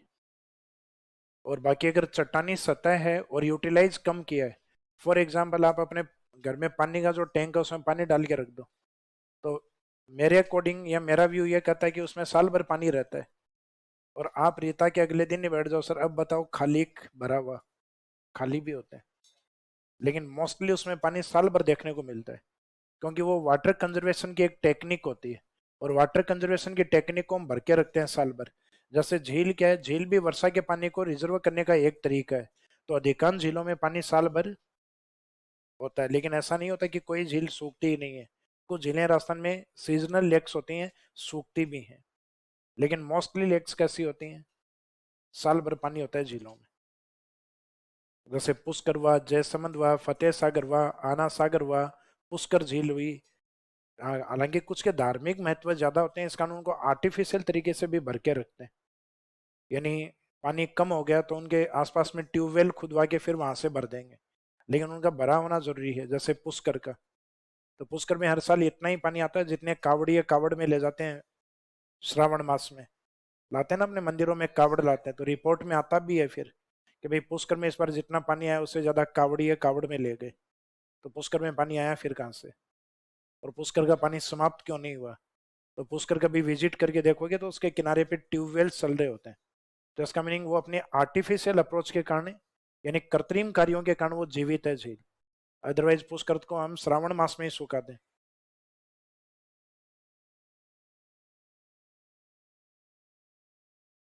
किसने पूछा था रन या टाट वाला? जैसलमेर? नहीं, यहाँ से किसी ने पूछा था, जैसलमेर से। सवाल क्या था? सवाल ये था कि खड़ीन में पानी साल भर रहता है क्या? तो कुछ का सूख भी जाता है, कुछ का भरा हुआ भी रहता है, देखी हुई होंगी ये है? आपके खेत में है क्या? कैसी है? छोटी है, सूखता एक रहता है। कभी कभी सूख जाता है और कभी कभी रहता है, हाँ।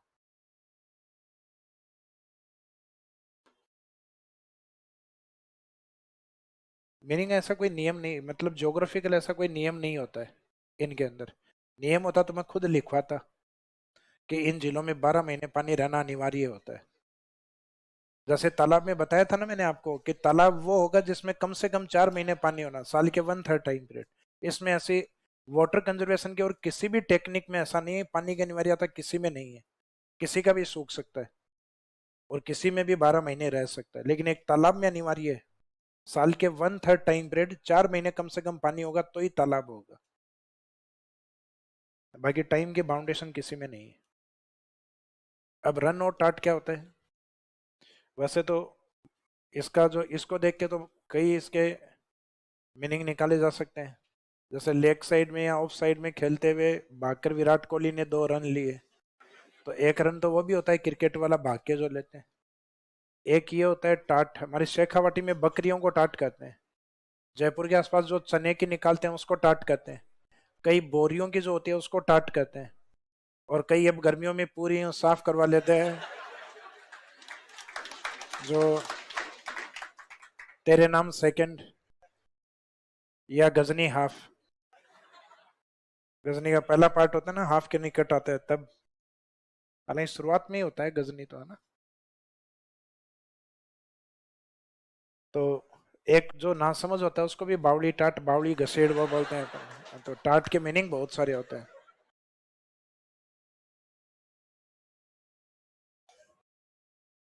मैं भी यहीं से हूँ, मैं कोई ब्रिटेन से थोड़ी ना पढ़ाने आया हूँ ज्योग्राफी आपको।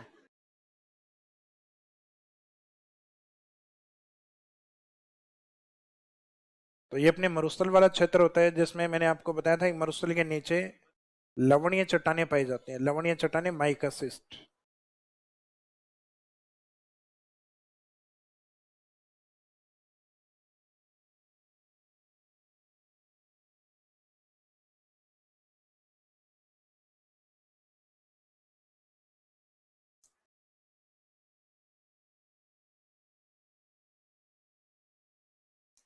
तो ये माइकासिस जो चट्टानें होती हैं, इन माइकासिस चट्टानों के ऊपर जहाँ पानी भरा हुआ रहता है, तो उसमें धीरे धीरे कैपिलरी एक्शन के द्वारा, केशिकत्व प्रक्रिया के द्वारा, जैसे केशिकत्व प्रक्रिया का एग्जाम्पल ये साइंस में आप पढ़ते हो ना, बकेट में एक टॉवेल डाला, आधा हिस्सा अंदर और आधा हिस्सा बाहर, और कुछ समय बाद में हम देखते हैं कि टॉवेल का वो हिस्सा जो बकेट से बाहर था वो भी धीरे धीरे गीला हो जाता है, बशर्ते इसमें पानी हो पहले बकेट में।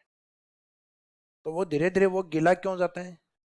तो इसमें धीरे धीरे, क्योंकि इसमें नलिकाएं बनी होती हैं, जो धागे या जो रेशा होता है ना, उसमें जो एयर होती है, तो वो एक तरीके से ग्रेविटी का काम करते हैं, उसको सोखने का या खींचने का काम। तो उसको कहा जाता है कैपिलरी एक्शन या केशिकत्व प्रक्रिया। तो जैसे जैसे ये जो पानी है, पानी नीचे की ओर जाएगा और इस नमक को घोलेगा, और ये नमक के पार्टिकल्स धीरे धीरे और तैरते हुए ऊपर की ओर आ जाते हैं। तो यहाँ जो बनी हुई जो झील है या जो पानी है, उसमें सेलिनिटी आना स्टार्ट हो जाती है, और मरुस्थलीय क्षेत्र में इन झीलों के अंदर धीरे धीरे मिट्टी भी जमा होना स्टार्ट होती है। तो ये जो झील वाला हिस्सा आपको पानी वाला हिस्सा दिख रहा है, इसमें धीरे धीरे मिट्टी के कारण ये दलदली हो जाता है। और नीचे की जो माइकासिस चट्टाने, माइकासिस यानी जो सोडियम क्लोराइड की चट्टाने, नमक की जो चट्टाने, सोडियम क्लोराइड यानी नमक, लवणीय चट्टाने जो है, उनका इफेक्ट इस पानी में आने स्टार्ट हो जाता है, क्योंकि जहाँ पानी भरा हुआ होगा वो किसके रूप में होता है? दलदली क्षेत्र में। और उसमें जैसे नमक आने स्टार्ट हो जाएगा तो वो किस में कन्वर्ट हो जाएगा? दलदली और लवणीय भूमि में। और दलदली और लवणीय भूमि कैसी होती है? उपजाऊ या अनउपजाऊ? अनउपजाऊ। तो दलदली, लवणीय एवं अनउपजाऊ भूमि को, अनउपजाऊ भूमि, और इसमें पानी है तो इसको झील भी बोल देते हैं, कि अनउपजाऊ झीलों के क्षेत्र को या लवणीय झीलों के क्षेत्र को, लवणीय झील को रन या टाट कहा जाता है। तो इसमें कंडीशन ये होती है, पानी वाला एरिया होने के कारण ये मार्सीलैंड में होती है, ये माइकासिस चट्टानों से नमक आने के कारण ये सेलाइन के रूप में होता है। और जब मार्सीलैंड एंड सेलाइन जो लैंड होती हैं वो अपने आप में क्या होती हैं? अनउपजाऊ। जैसे फॉर एग्जाम्पल, इसका इंडिया में बेस्ट एग्जाम्पल है रन ऑफ कच्छ। गुजरात का जो रन ऑफ कच्छ है, यानी कच्छ का जो रन है, वो कच्छ का रण इसका बेस्ट एग्जाम्पल, क्योंकि कच्छ के रण में आपको क्या मिलता है? नमक के नमक। कल परसों वीडियो दिखाया था ना आपको, रन ऑफ कच्छ वाला नहीं दिखाया था, जिसमें नमक के टीले लगे हुए थे, पानी में से ऊंट तैरते हुए जा रहे थे। हाँ वो वाला, वो रन ऑफ कच्छ का एरिया होता है।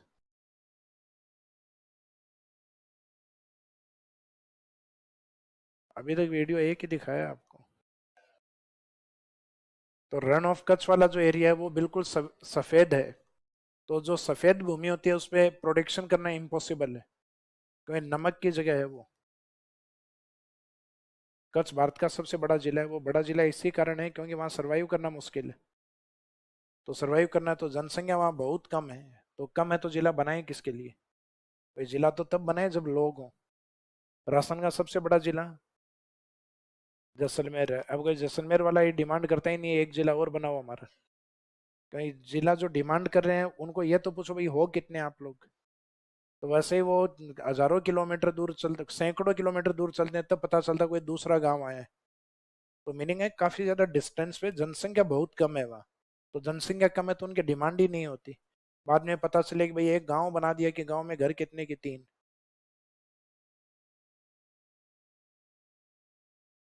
और 3 भी वही दादाजी के परिवार बटे इस कारण 3 हो गए। तो इसमें ये डायग्राम बना के और फिर ये टर्म्स लिख दीजिए इसमें, ये यही डेफिनेशन है। इसमें एक शब्द स्टार्टिंग में और लिख देना, मरुस्थल में दलदली लवणीय अनुपजाऊ भूमि या झील को रन या टाट कहा जाता है।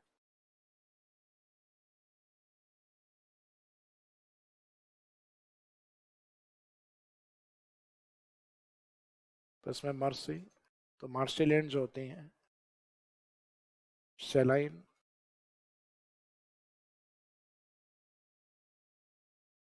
And infertile.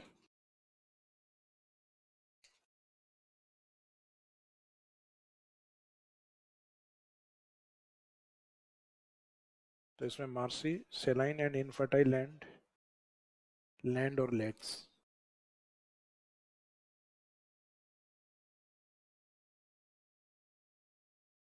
Lakes in desert reason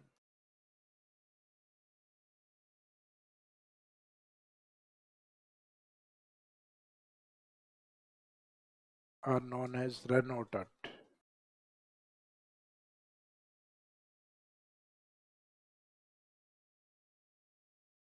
मरुस्थल में दलदली लवणीय एवं अनुपजाऊ भूमि या झील को रन या टाट कहा जाता है। तो ये दलदली तो पानी के कारण हो जाती है, लवणीय किस कारण होती है, माइकासिस चट्टानों के कारण। ये सेलिनिटी धीरे धीरे ऊपर की ओर आती है।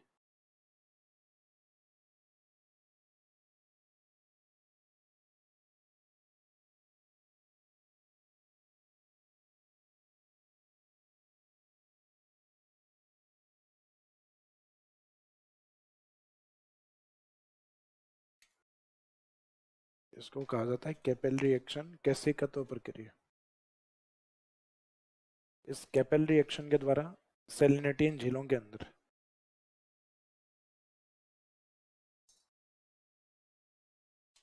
तो सेलिनिटी इनके कारण इसमें आने के कारण दलदली के साथ ये लवणीय भी हो जाती है।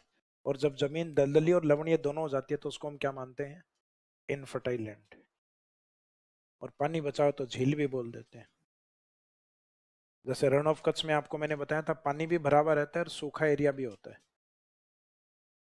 तो लैंड और लेक्स दोनों के रूप में होते हैं, भूमि और पानी वाले एरिया के रूप। लेकिन खास बात ये होता है इनफर्टाइल लैंड होती है, अनउपजाऊ भूमियां होती हैं।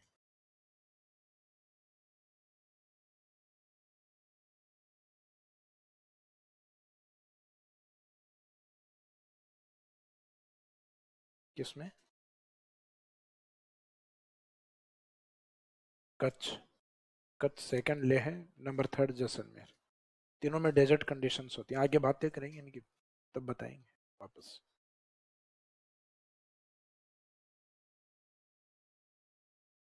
लेह में भी ये है, लेह लद्दाख वाला एरिया जहाँ बारिश कम होती है, स्नोफॉल ज्यादा होता है, तो वो ठंडा एरिया होता है, उसको कहा जाता है cold desert of India. Bharat का शीत मरुस्थल कहा जाता है लेह को। तो वो भी दूसरा बड़ा डिस्ट्रिक्ट। अपने वाला जो डेजर्ट है राजस्थान वाला, वो सैंडी डेजर्ट है, वहाँ रेत ही रेत है। तो इसका मीनिंग अपने वाला रेत का मरुस्थल है। तो गुजरात वालों के पास लवणीय मरुस्थल, रन ऑफ कच्छ। लेह लद्दाख में जो कोल्ड डेजर्ट, कम टेम्परेचर के कारण स्नोफॉल ज्यादा होता है वहाँ। तो वहाँ पे भी वर्षा नहीं होती, स्नोफॉल ही होता है। राजस्थान का जैसलमेर डिस्ट्रिक्ट जो इंडिया का थर्ड लार्जेस्ट डिस्ट्रिक्ट, तो तीनों एरिया जो मैंने अभी बोले हैं, कच्छ, लेह एंड जैसलमेर, ये तीनों डेजर्ट के पार्ट। रण ऑफ कच्छ किस नेचर में है, सेलाइन। लेह किस नेचर में है, ठंडे, वो कोल्ड डेजर्ट के कॉन्सेप्ट में। और जैसलमेर वाला ये है सैंडी डेजर्ट, ये रेत वाले मरुस्थल में आता है।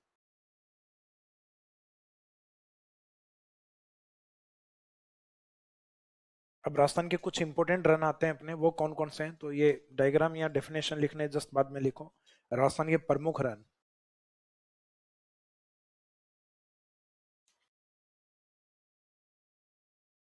मेजर रन और टाट इन राजस्थान, राजस्थान में या राजस्थान के प्रमुख रन या टाट।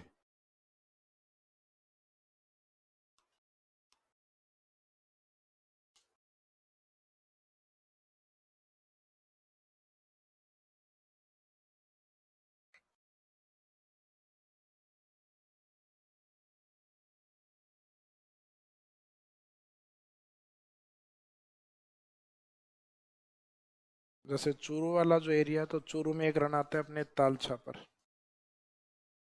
ताल वहाँ पानी भरता है। ताल छापर उस जगह का नाम है जहाँ ये पानी भरता है। वहाँ एक अभ्यारण्य भी इसी नाम से, ताल छापर सेंचुरी, जहाँ के काले हिरण प्रसिद्ध हैं राजस्थान में।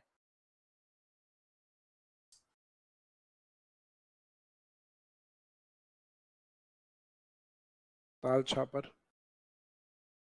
ताल छापर के बाद में यहाँ पे परिहरा रन। हालांकि सही शब्द होता है ये पड़ीहरा।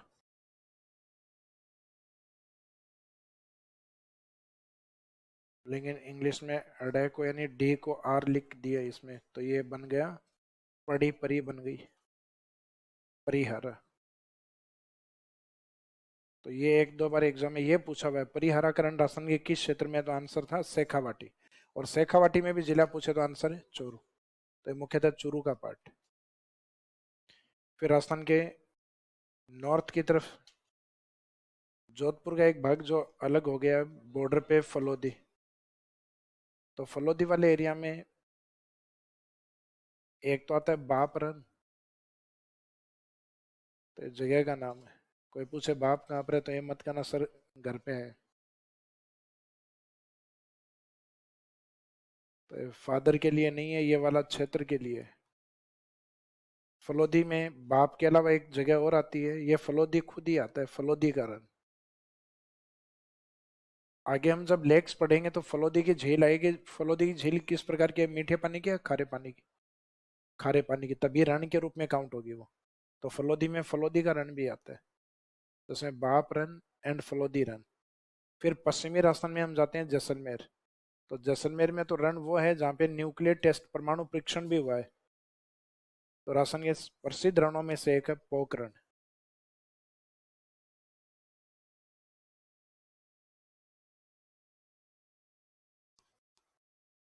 पोखरण न्यूक्लियर टेस्ट, परमाणु परीक्षण।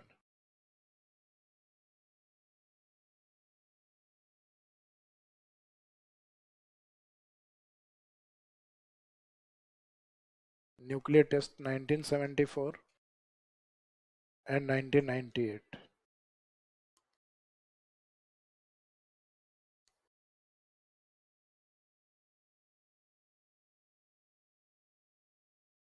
जैसलमेर पोखरण के अलावा दूसरा एरिया इसमें माना जाता है भाकरी। भाकर कहा जाता है रावली की पहाड़ियों को, सिरोही की और जो छोटी पहाड़ियां हैं। ये रीजनल शब्द होते हैं। जैसे जयपुर वाले हम छोटी पहाड़ियों को बोलते हैं डूंगर डूंगरी। जैसे जगतपुरा की ओर जाते हैं जालाना डूंगरी, गणेश मंदिर जाते हैं मोती डूंगरी। या छोटी मोटी पहाड़ियों को फिर भी देखते हैं उनको डूंगरी या डूंगरी। सिरोही और जालोर वाले क्या बोलते हैं, भाकरी या भाकरी। मेवाड़ वाले बोलते हैं मगरा और मगरी। क्योंकि रीजनल शब्द होते हैं जो अलग अलग जगह छोटी पहाड़ियों के लिए अलग अलग यूज होते हैं। तो ये भाकरी पहाड़ी का नाम होता है, सॉरी भाकर पहाड़ी का नाम होता है, और भाकरी यहाँ पर जो है ये एक रण का नाम है, जैसलमेर में जगह का नाम है भाकरी।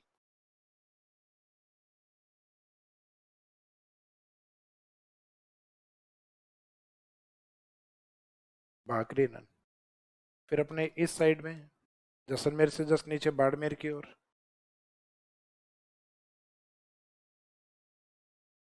बाड़मेर की ओर एक तो यहाँ का जो रण है थोब, ये तो बालोतरा में आ गए। इसमें लिखना है परजेंट बालोतरा।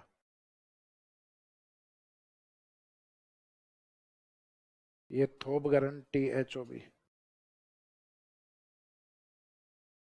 उससे मैं नहीं कहते कई बार जरा थोबड़ा तोड़ दूंगा, तो अड़ा नहीं लगाना है इसमें, थोब बह तक ही रुक जाना है।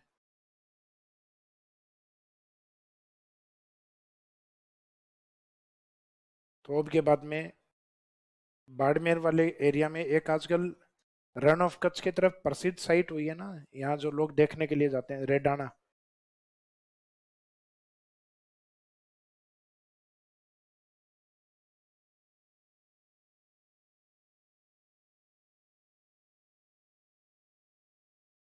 रेडाना, कईयों को रेडाना यूं लगता है जैसे मरुस्थल का गोवा बन गया है। कारण गोवा में वो है पानी, और रेडाना में भी पानी भरता है बारिश के कारण। तो इसका मीनिंग है वहाँ का रण भी प्रसिद्ध है। तो टूरिस्ट इस साइड में भी खूब जाने लग गए हैं आजकल, जिनको ये लगता है भी राजस्थान बॉर्डर क्रॉस नहीं करना है। इधर ही रन है तो वो रेडाना घूम के आ जाते, कहीं वो लगता है नहीं रन ऑफ कच्छ, क्योंकि गुजरात आजकल फेस्टिवल करवाता है, जैसे हम भी अपने डेजर्ट में करवाते हैं ना फेस्टिवल्स। बीकानेर में जैसे मरु, सॉरी, कैमल फेस्टिवल, जैसलमेर में मरु महोत्सव, बाड़मेर में थार फेस्टिवल, जोधपुर में मारवाड़ महोत्सव। तो इस प्रकार के फेस्टिवल गुजरात में करवाता है, फरवरी के आसपास करवाता है, जो रन ऑफ कच्छ के नाम से होता है, कच्छ फेस्टिवल होता है।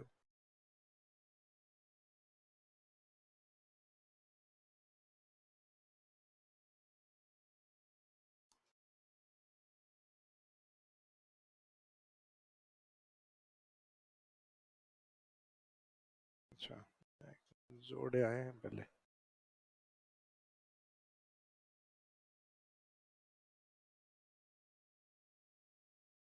ये है रेडाना। रेडाना को देख के यूं नहीं लगेगा कि सर ये मरुस्थल कहाँ से हुआ। तो मुख्यतः बाड़मेर का सिवाना का जो एरिया, सिवाना तक ग्रीनरी बहुत ज्यादा है। तो आप जैसे जालोर से सिरोही से बाड़मेर की ओर चलोगे तो आपको यूं लगेगा कि बाड़मेर को मरुस्थल किसने लिखा है, लेकिन जैसे ही सिवाना से बॉर्डर की ओर चलोगे तो बाद में लगेगा कि ठीक ही लिखा है, डेजर्ट ही होना चाहिए था। ये डायग्राम बना था। थोब में लिख देना आगे ब्रैकेट में प्रेजेंट बालोतरा है, क्योंकि पहले बाड़मेर का हिस्सा ही था थोब। वर्तमान में ये बालोतरा में काउंट होगा, बाकी रेडाना बाड़मेर में आता है।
इसमें पोखरण वाले में चाहे नए को नए लिख दो, दोनों में ये आजकल प्रचलन में नए का ही ज्यादा है।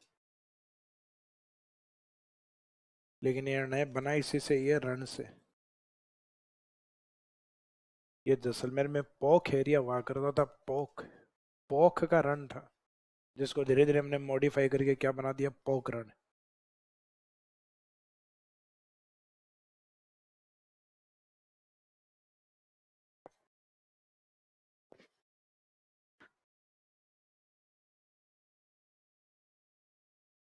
तो जैसलमेर में पोखरण भाकरी, बाड़मेर में थोब,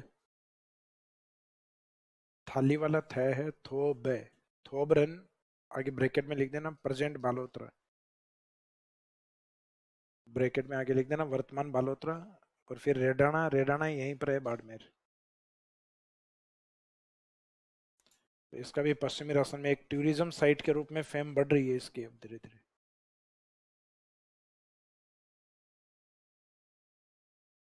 तो वैसे तो कंप्लीट रन पढ़ना लगभग इम्पॉसिबल है, पश्चिमी राजस्थान में लगभग 200 से 300 गांव हैं जो रन के अंदर आते हैं। रन क्षेत्र जो अलग अलग स्थानों के नाम से है, जैसे ये सारे जगह के नाम ही है। ये चूरू के अंदर छापर है जहाँ पानी भरता है, ताल भरता है, तो उस ताल वाले एरिया जो कि छापर में, उसको नाम क्या दिया गया है, ताल छापर। और उसके पूरे आसपास के रिजर्व एरिया को नाम दिया गया है ताल छापर सेंचुरी। ताल छापर अभ्यारण्य का एरिया है। पड़ीहारा, तो ये जगह स्थान का नाम है पड़ीहारा वहाँ, जिसको वो आर आई के कारण हिंदी में कई बार एग्जाम में परिहारा भी लिखा हुआ आ जाता है। फलोदी में फलोदी का रन, जो फलोदी स्थान का नाम है, फलोदी के पास में बाप, ये एरिया का नाम है। ये सब स्थानों के नाम है, पोखरण, भाकरी, थोब, रेडाना।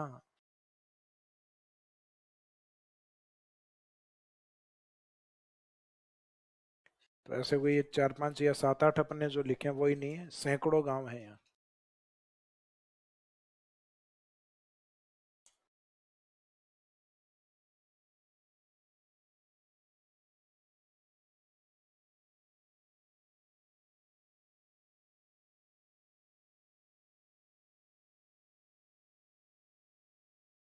नेक्स्ट डेजर्ट में अगला पॉइंट लिखेगा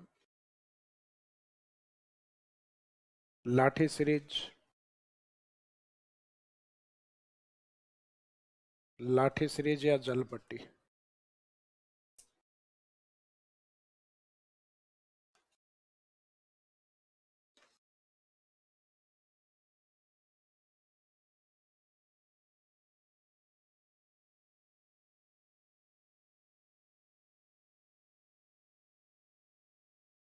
लाठी सीरीज और वाटर बेल्ट, लाठी सीरीज या जलपट्टी।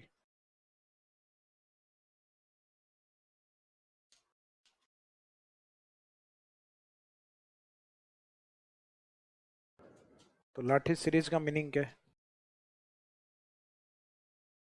ये अपनी कॉलेज वाली वन वन वीक सीरीज आती है वो नहीं है। ये लाठियां जैसलमेर में एक जगह का नाम है। राजस्थान का पश्चिमी भाग ऐसा रहा है कि हिमालय से आने वाली जो नदी है, जो पहले गंगा और यमुना से मिला करती थी, इस साइड में सरस्वती, जो पौराणिक कथाओं के कारण कहा जाता है शापित नदी है, इस कारण वहां से डाइवर्ट होकर फिर राजस्थान की ओर आ गई थी। और राजस्थान में इस नदी का जो एरिया है मुख्यतः जैसलमेर और इस साइड में, ये अरब सागर की ओर जाने लग गई। फिर धीरे धीरे इसी नदी का पानी वो कम होते होते वर्तमान में केवल राजस्थान के उत्तरी भाग तक सीमित रह गई है। तो प्रेजेंट में इसको क्या मानते हैं अपन? घग्गर। और इसका प्राचीन नाम हम क्या मानते हैं? सरस्वती। तो ये कभी सरस्वती नदी का एरिया रहा है। और उस नदी का पानी है वो जमीन के अंदर जिस एरिया में ज्यादा स्टोर है, जो कि मुख्यतः हम मानते हैं पोखरण से मोहनगढ़ के बीच का एरिया। इन दोनों स्थानों के बीच में कितनी दूरी है? लगभग 150 किलोमीटर होती है। और इनके बीच में जो पानी जहाँ ज्यादा डिपॉजिट है, उस पानी वाला एरिया है लगभग 60 किलोमीटर की दूरी में। और ये पानी कंटिन्यूस देखने को मिलता है। तो जो जो कंटिन्यूस चलता है एक निश्चित किलोमीटर तक, जैसे अपने नंबर सीरीज में होता है ना, जैसे 2, 4, 6, 8, तो ये 2 का नंबर सीरीज है। तो जहाँ पानी कंटिन्यूस मिलता है उसको कहते हैं वाटर सीरीज। और ये मुख्यतः लाठी गांव के आसपास ज्यादा मिलता है, इस कारण इसको कहते हैं लाठी सीरीज। तो ये पानी वाला जो एक निश्चित बेल्ट अपना 60 किलोमीटर लंबा बेल्ट है। तो इन दोनों स्थानों के बीच में तो दूरी काफी है, 150 किलोमीटर है। तो 150 किलोमीटर में पूरे में पानी नहीं मिलता। 60 किलोमीटर एरिया ऐसा है जिसमें पानी ज्यादा है। तो ये पानी है किसका? सरस्वती नदी का भूगर्भिक जलीय अवशेष। तो ये पानी इसी एरिया में क्यों है, बाकी में क्यों नहीं है? तो इस एरिया के नीचे कहा जाता है चट्टाने, मुख्यतः जिप्सम रॉक्स होते हैं। तो पश्चिमी राजस्थान में जहाँ जिप्सम रॉक्स हैं और जहाँ ग्रेनाइट चट्टाने हैं, वो क्या होता है, पानी को होल्ड करके रखते हैं, पानी को नीचे नहीं बैठने देती। प्लूटोनिक पार्ट में या पाताल भाग में या बहुत ज्यादा डीप में नहीं बैठने देती। इसका मीनिंग बाकी जहाँ पे चट्टाने नहीं है वहां पानी ज्यादा डीप में बैठा हुआ है, तो वहां तक अपनी अप्रोच ही नहीं है। जबकि जलपट्टी वाले एरिया में पानी काफी ऊपर तक है, 200-300 फीट के अंदर पानी मिल जाता है। आजकल 200-300 फीट कुएं तो अपने पूर्वी राजस्थान में भी खुदने लग गए हैं, क्या पानी के लिए कम से कम 200-300 फीट। जबकि जलपट्टी और जैसलमेर एरिया जैसे एरिया में 200-300 फीट पे पानी मिलना अपने आप में एक बड़ी बात है। अभी जो कुछ दिन पहले घटना हुई थी, पानी खोद रहे थे, चट्टानों में प्रेशर के कारण पानी ज्यादा आ गया और 2 या 3 दिन तक बहता रहा। और उनको लगा क्या आफत हो गई, जमीन भी फटी गई, फटी है क्या इसमें? हालांकि उसमें अभी तक कंप्लीट रिसर्च नहीं हुए हैं, लेकिन अनुमान यही लगाया जा रहा है कोई चट्टानों के अंदर लंबे टाइम से पानी होगा और उसके अंदर शायद या तो टेम्परेचर अधिक होने के कारण उसको इवेपोरेशन या प्रेशर में, नारियल नहीं होता कई बार, भाई नारियल को जैसे आप कई बार नारियल वाला काटता है ना, हल्का सा कट लगाते हैं, अंदर से प्रेशर आता है पानी का। तो वो प्रेशर जब तक नहीं रुकना अंदर के पानी का तब तक वो निकलता है। और प्रेशर जैसे ही निकल जाता है उसके बाद में रुक जाता है। तो वो 2 या 3 दिन वो कहीं ना कहीं जमीन में गैस या प्रेशर बना हुआ था। तो उस प्रेशर से जितने दिन तक वो पानी आता रहा तब तक आता रहा, और उसके बाद में धीरे धीरे अपने आप ही रुक गया। बीच में गंगानगर के आसपास था या बीकानेर के आसपास वो जमीन फटी थी। और एक बाड़मेर में भी था शायद कुछ जगह, जिसके अंदर जमीन के अंदर दरारें क्रैकिंग आ गई थी। तो वो अभी शायद प्लेट्स वगैरह जो अपने हैं धरातलीय जो भाग है उनको प्लेट्स के रूप में मानते हैं। तो वो प्लेट्स में या तो डिस्टेंस कहीं ना कहीं बढ़ रही है, या नीचे से चट्टानें वो एक दूसरे के नीचे सबडेक्ट हो रही है। तो चट्टान जहाँ एक दूसरे से सबडेक्ट होती है तो एक हिस्सा जो चट्टान का होता है, जैसे ये रॉक्स है ऊपर की जमीन के अंदर, जैसे ये चट्टानें इस तरीके से हैं। अब ये वाली जो चट्टान है, जैसे इस चट्टान के नीचे सबडेक्ट हो गई, बैठ गई, तो ये चट्टान जैसे ही इधर बैठ गई, तो यहाँ के बीच की जो चट्टान है ये स्पेस आ जाता है, तो ये ऊपर की चट्टान धीरे से नीचे खिसक जाती है हल्की सी। और ये जैसे ही नीचे खिसकेगी तो ये मूल चट्टान जिससे अटैच है उससे एक क्रैक हो जाती है, टूट जाती है, तो यहाँ पे आपको फॉल्ट देखने को मिलते हैं। तो कहीं ना कहीं पृथ्वी के आंतरिक भाग में कुछ ऐसे चेंजेस आ रहे हैं अब। जैसे नहीं कहा जा रहा कि प्लेटों के अंदर अब गति ज्यादा हो रही है। जैसे बीच में एक ये भूकंप आया था साउथ ईस्ट एशिया के अंदर, ये थाईलैंड बैंकॉक वगैरह ये जो थे ना, जहाँ पे एक पूरी बिल्डिंग है वो इस तरीके से हिलती है, उसके ऊपर का स्विमिंग पूल है, उसका पानी बाहर आता है, और बाद में बिल्डिंग देखते ही देखते 2-3 सेकंड में ताश के पत्तों की तरह बिखर जाती है। जहाँ लगभग 15 से 20 हजार लोगों की डेथ हुई थी उस एरिया में। भाई उस बिल्डिंग में इतनी हाइट पे थी, हजारों लोग तो उस बिल्डिंग में थे अपने। तो लाठी सीरीज क्या समझ में आ गया? पोखरण और जैसलमेर के बीच में सरस्वती नदी का भूगर्भिक जलीय अवशेष, यानी सरस्वती का जमीन के नीचे जो पानी रुका हुआ है वो है ये। तो remaining ground water of Saraswati river is known as Lathi series, which is lies between Pokhran and Mohangarh in 60 kilometre distance. कितने किलोमीटर की दूरी में फैला हुआ है? 60 किलोमीटर। तो ऊपर हेडिंग डाल के डायग्राम इस तरीके से पहले बना दीजिए इसमें। जिन दो स्थानों को टारगेट करेंगे उसमें एक तो कौन सा है? पोखरण।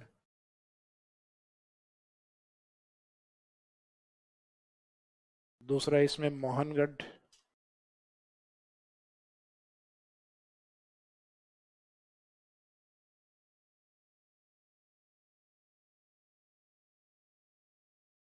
पोखरण मोहनगढ़ के बीच में डिस्टेंस कितनी है? 60 किलोमीटर। ये वाला जो एरिया ये है जलपट्टी, जलपट्टी या लाठी सीरीज।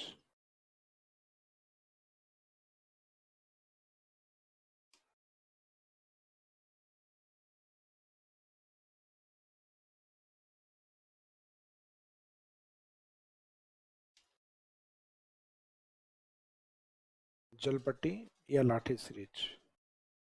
इसमें लाठी गांव के पास एक गांव और आता है चांदन गांव। वो चांदन वाला जो एरिया उसमें क्या ट्यूबवेल ज्यादा बने हुए हैं। ट्यूबवेल तो बस ऐसा ही होता है, लेकिन इसको थोड़ा सा हेडपंप शेप में बना देना ताकि ये ध्यान रहे पानी वाला पॉइंट। हालांकि हेडपंप देखते ही सन्नी देओल निकाला होता है।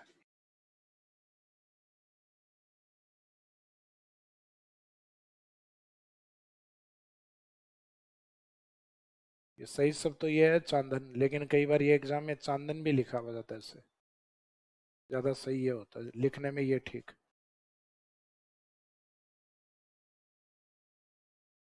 चांदन ट्यूबवेल्स,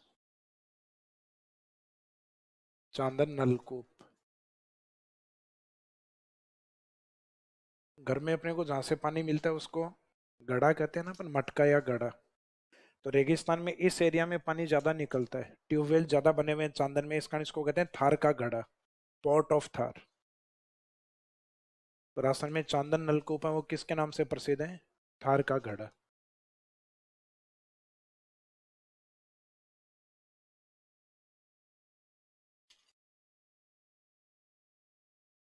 इसको कहा जाता है पोर्ट ऑफ थार। अब ये पोर्ट ऑफ थार वाला थार का गड़ा जो एरिया है, इस पे मुख्यतः सेवन घास पाई जाती है इस एरिया में। चांदन लाठी सीरीज इसके आसपास।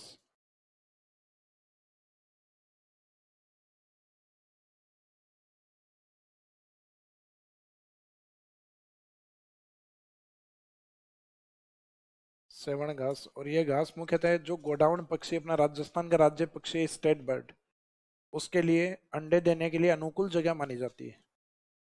यानी जो अंडे वगैरह हैं उसके लिए सही टेम्परेचर रहता है इसमें, इस कारण वो ब्रीडिंग मुख्यतः इस घास में ही ज्यादा करता है। इस कारण इसको कहते हैं गोडाउन की शरण स्थली, shelter land of godown, godown की शरण स्थली।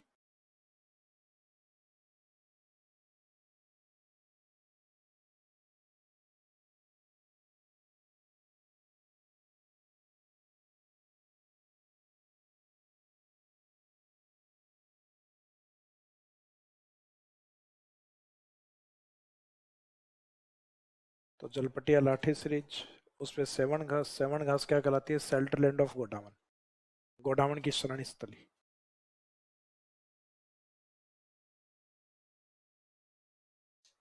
क्या चीज? लगभग 60 किलोमीटर, ये पूरा एरिया तो 150 किलोमीटर है। लेकिन जहां जहां पानी अवेलेबल है वही लाठी सीरीज के नाम से प्रसिद्ध है। वो लाठी वहां जगह का नाम है, चांदन है लाठी, तो लाठी वाले एरिया में पानी ज्यादा है। ट्यूबवेल चांदन में ज्यादा बने हुए हैं, कंप्लीट एरिया में पानी नहीं।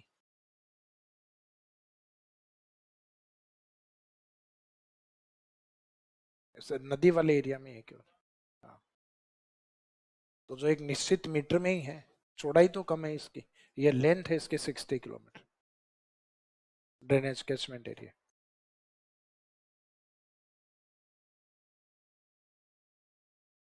जैसलमेर? किसमें? वीरम देवरा में, उस साइड में काजरी डेवलप कर रहा है।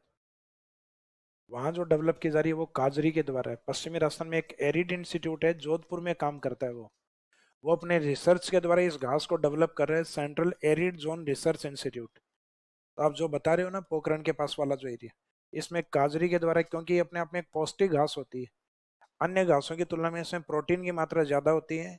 ये मुख्यतः कहा जाता है कि जो मिल्च एनिमल जो होते हैं अपने, यानी जो दुधारू पशु होते हैं, उन मिल्च एनिमल के लिए ज्यादा पौष्टिक मानी जाती है। जनरली घासों में 2 से 3% प्रोटीन होता है, इसमें पाया जाता है 7 से 8% प्रोटीन, यानी अन्य घासों से लगभग 2 गुना प्रोटीन होता है।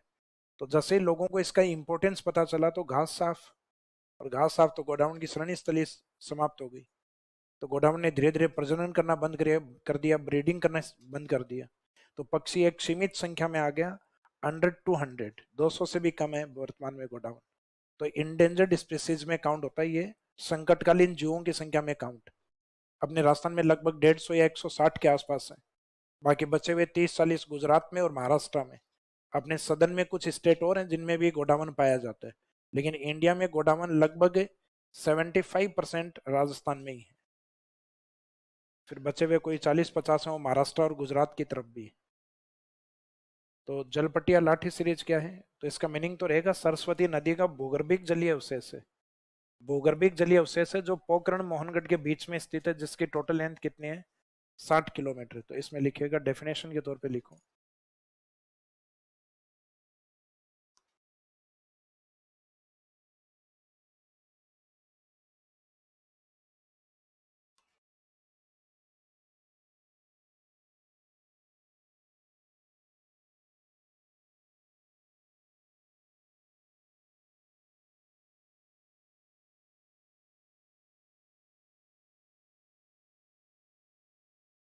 इसमें लिख देना, सरस्वती नदी के भूगर्भिक जलीय अवशेष को लाठी सीरीज या जलपट्टी कहा जाता है।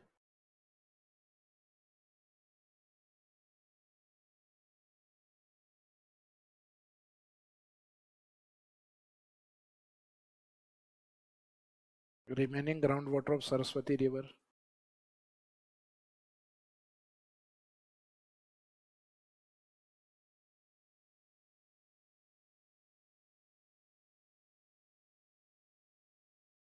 is known as या is called लाठी series.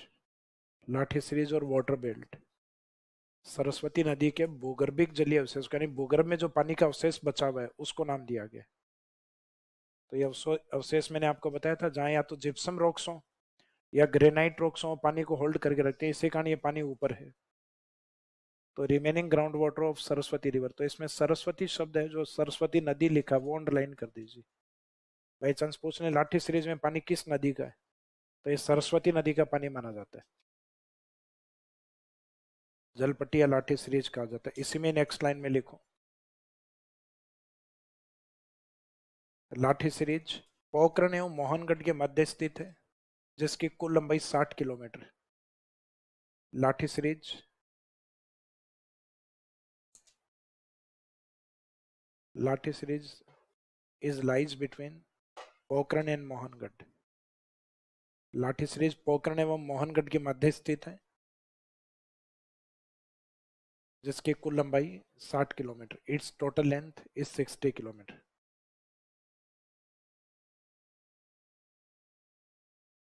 Lathi series is located between Pokhran and Mohangarh, या lies between Pokhran and Mohangarh.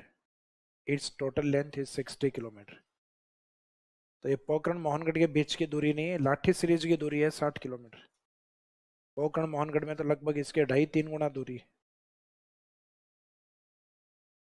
इसमें नेक्स्ट लिखो. इस क्षेत्र में सेवण घास अधिक पाई जाती है, सेवण घास अधिक विस्तृत है, जिसे गोडावण की श्रेणी स्थली भी कहा जाता है. सेवण grass is mostly spread in this region.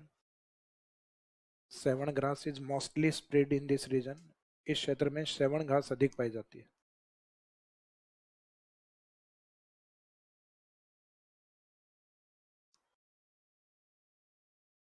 Sehwan grass is mostly spread in this region, which is known as central end of Godawan. इस क्षेत्र में सेवण घास अधिक पाई जाती है, जिसे गोडावन के शरण स्थली भी कहा जाता है.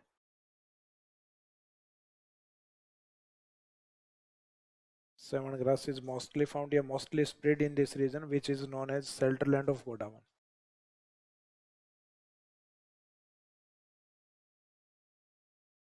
नेक्स्ट पॉइंट, इसमें एक पॉइंट और लिख दीजिए नेक्स्ट लाइन में. इस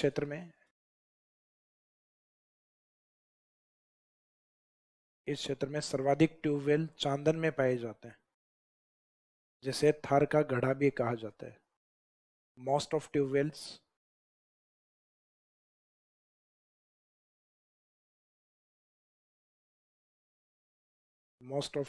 are found in Chandan. Most of tubewells are found in Chandan in this region.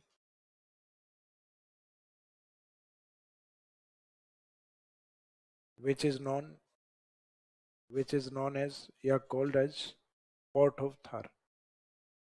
इस क्षेत्र में चांदन में ट्यूबवेल सर्वाधिक पाए जाते हैं. ट्यूबवेल यानी नलकूप.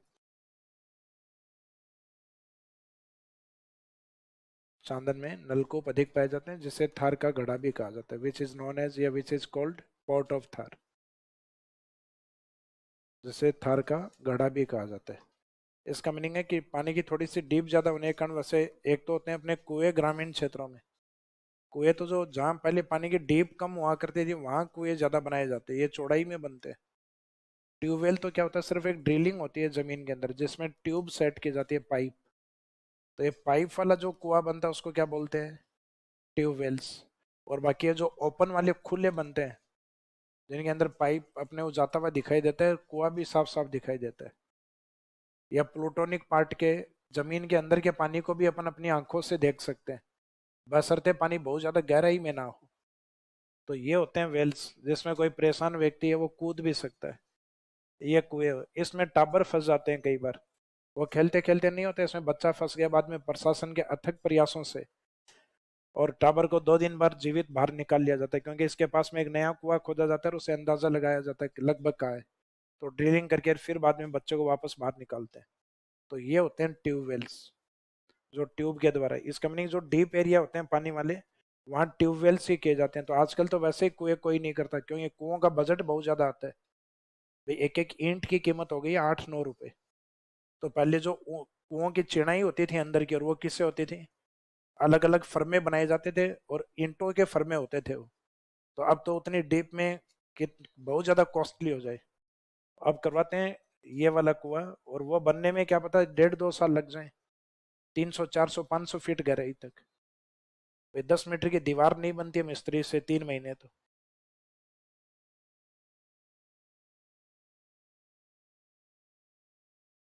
तो आगे के पॉइंट करवाएंगे इसमें कल. Thank you.